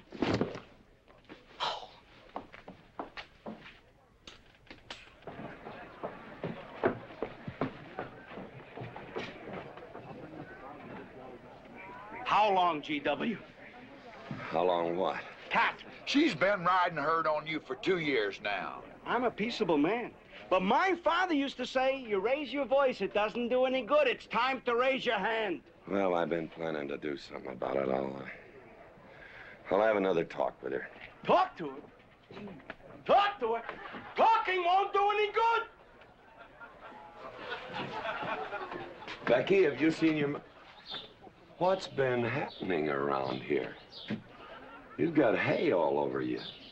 Been some mighty sneaky goings-on here during that raid, Mr. McLintock. Who was it said only a trollop would kiss a man before they were formally engaged? Oh, but we are engaged, sir. You are? That is, with your permission.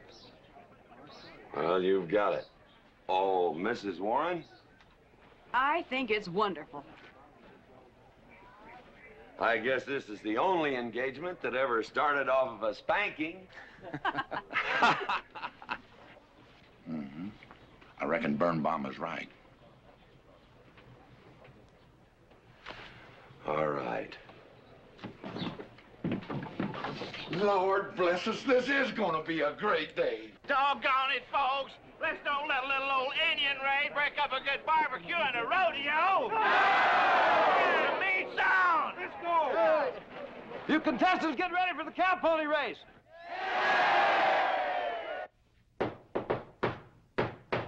Who is it? It's me. Let me in. Not now. Right now. Are you insane? I want to talk to you.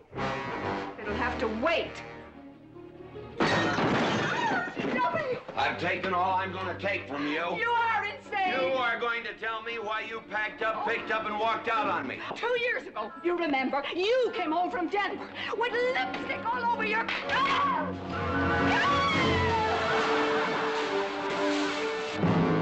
Lipstick on my collar. I've got the shirts to prove it. Who cares? Why, you big...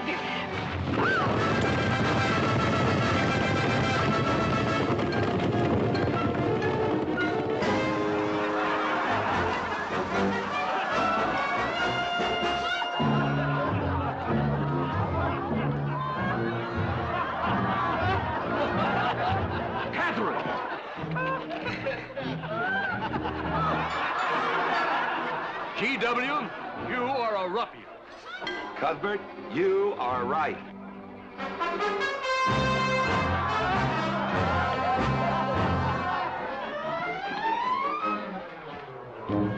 Well, what kind of a family is that?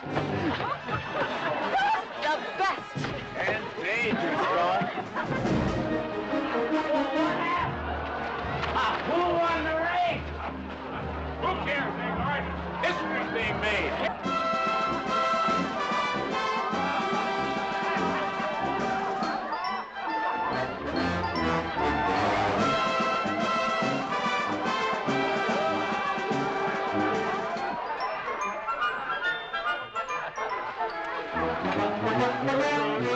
Yes, Rufus? I regret to inform you I've changed my mind about matrimony.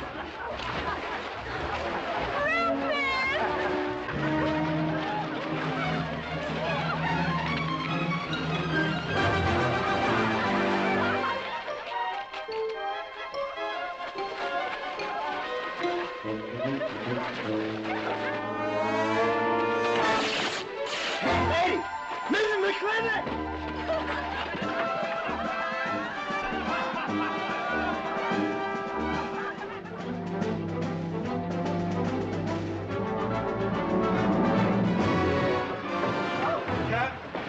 Catherine!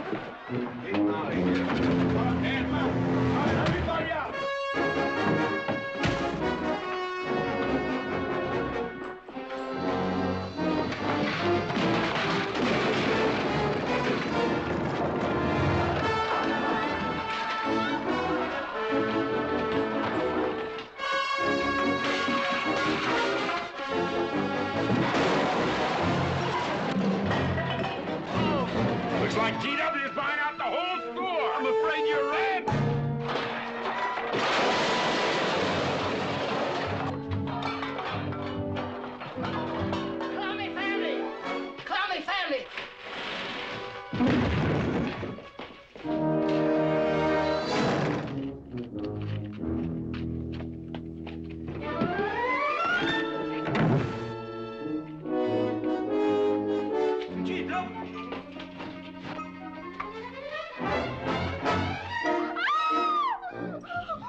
If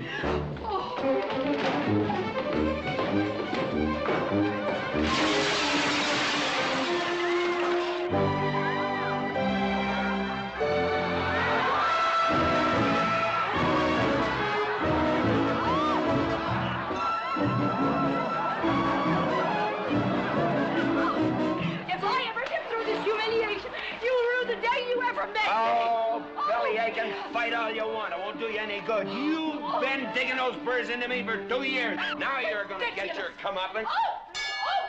Thanks. My father would be proud of you. Now make him prouder.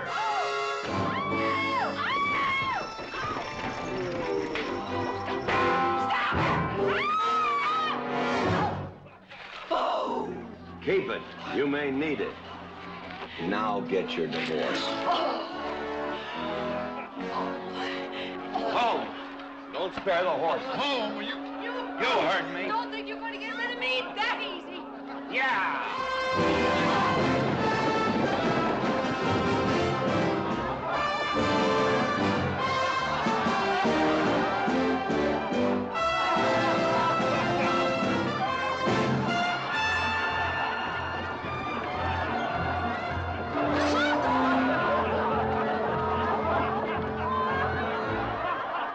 No more living in the capital? No.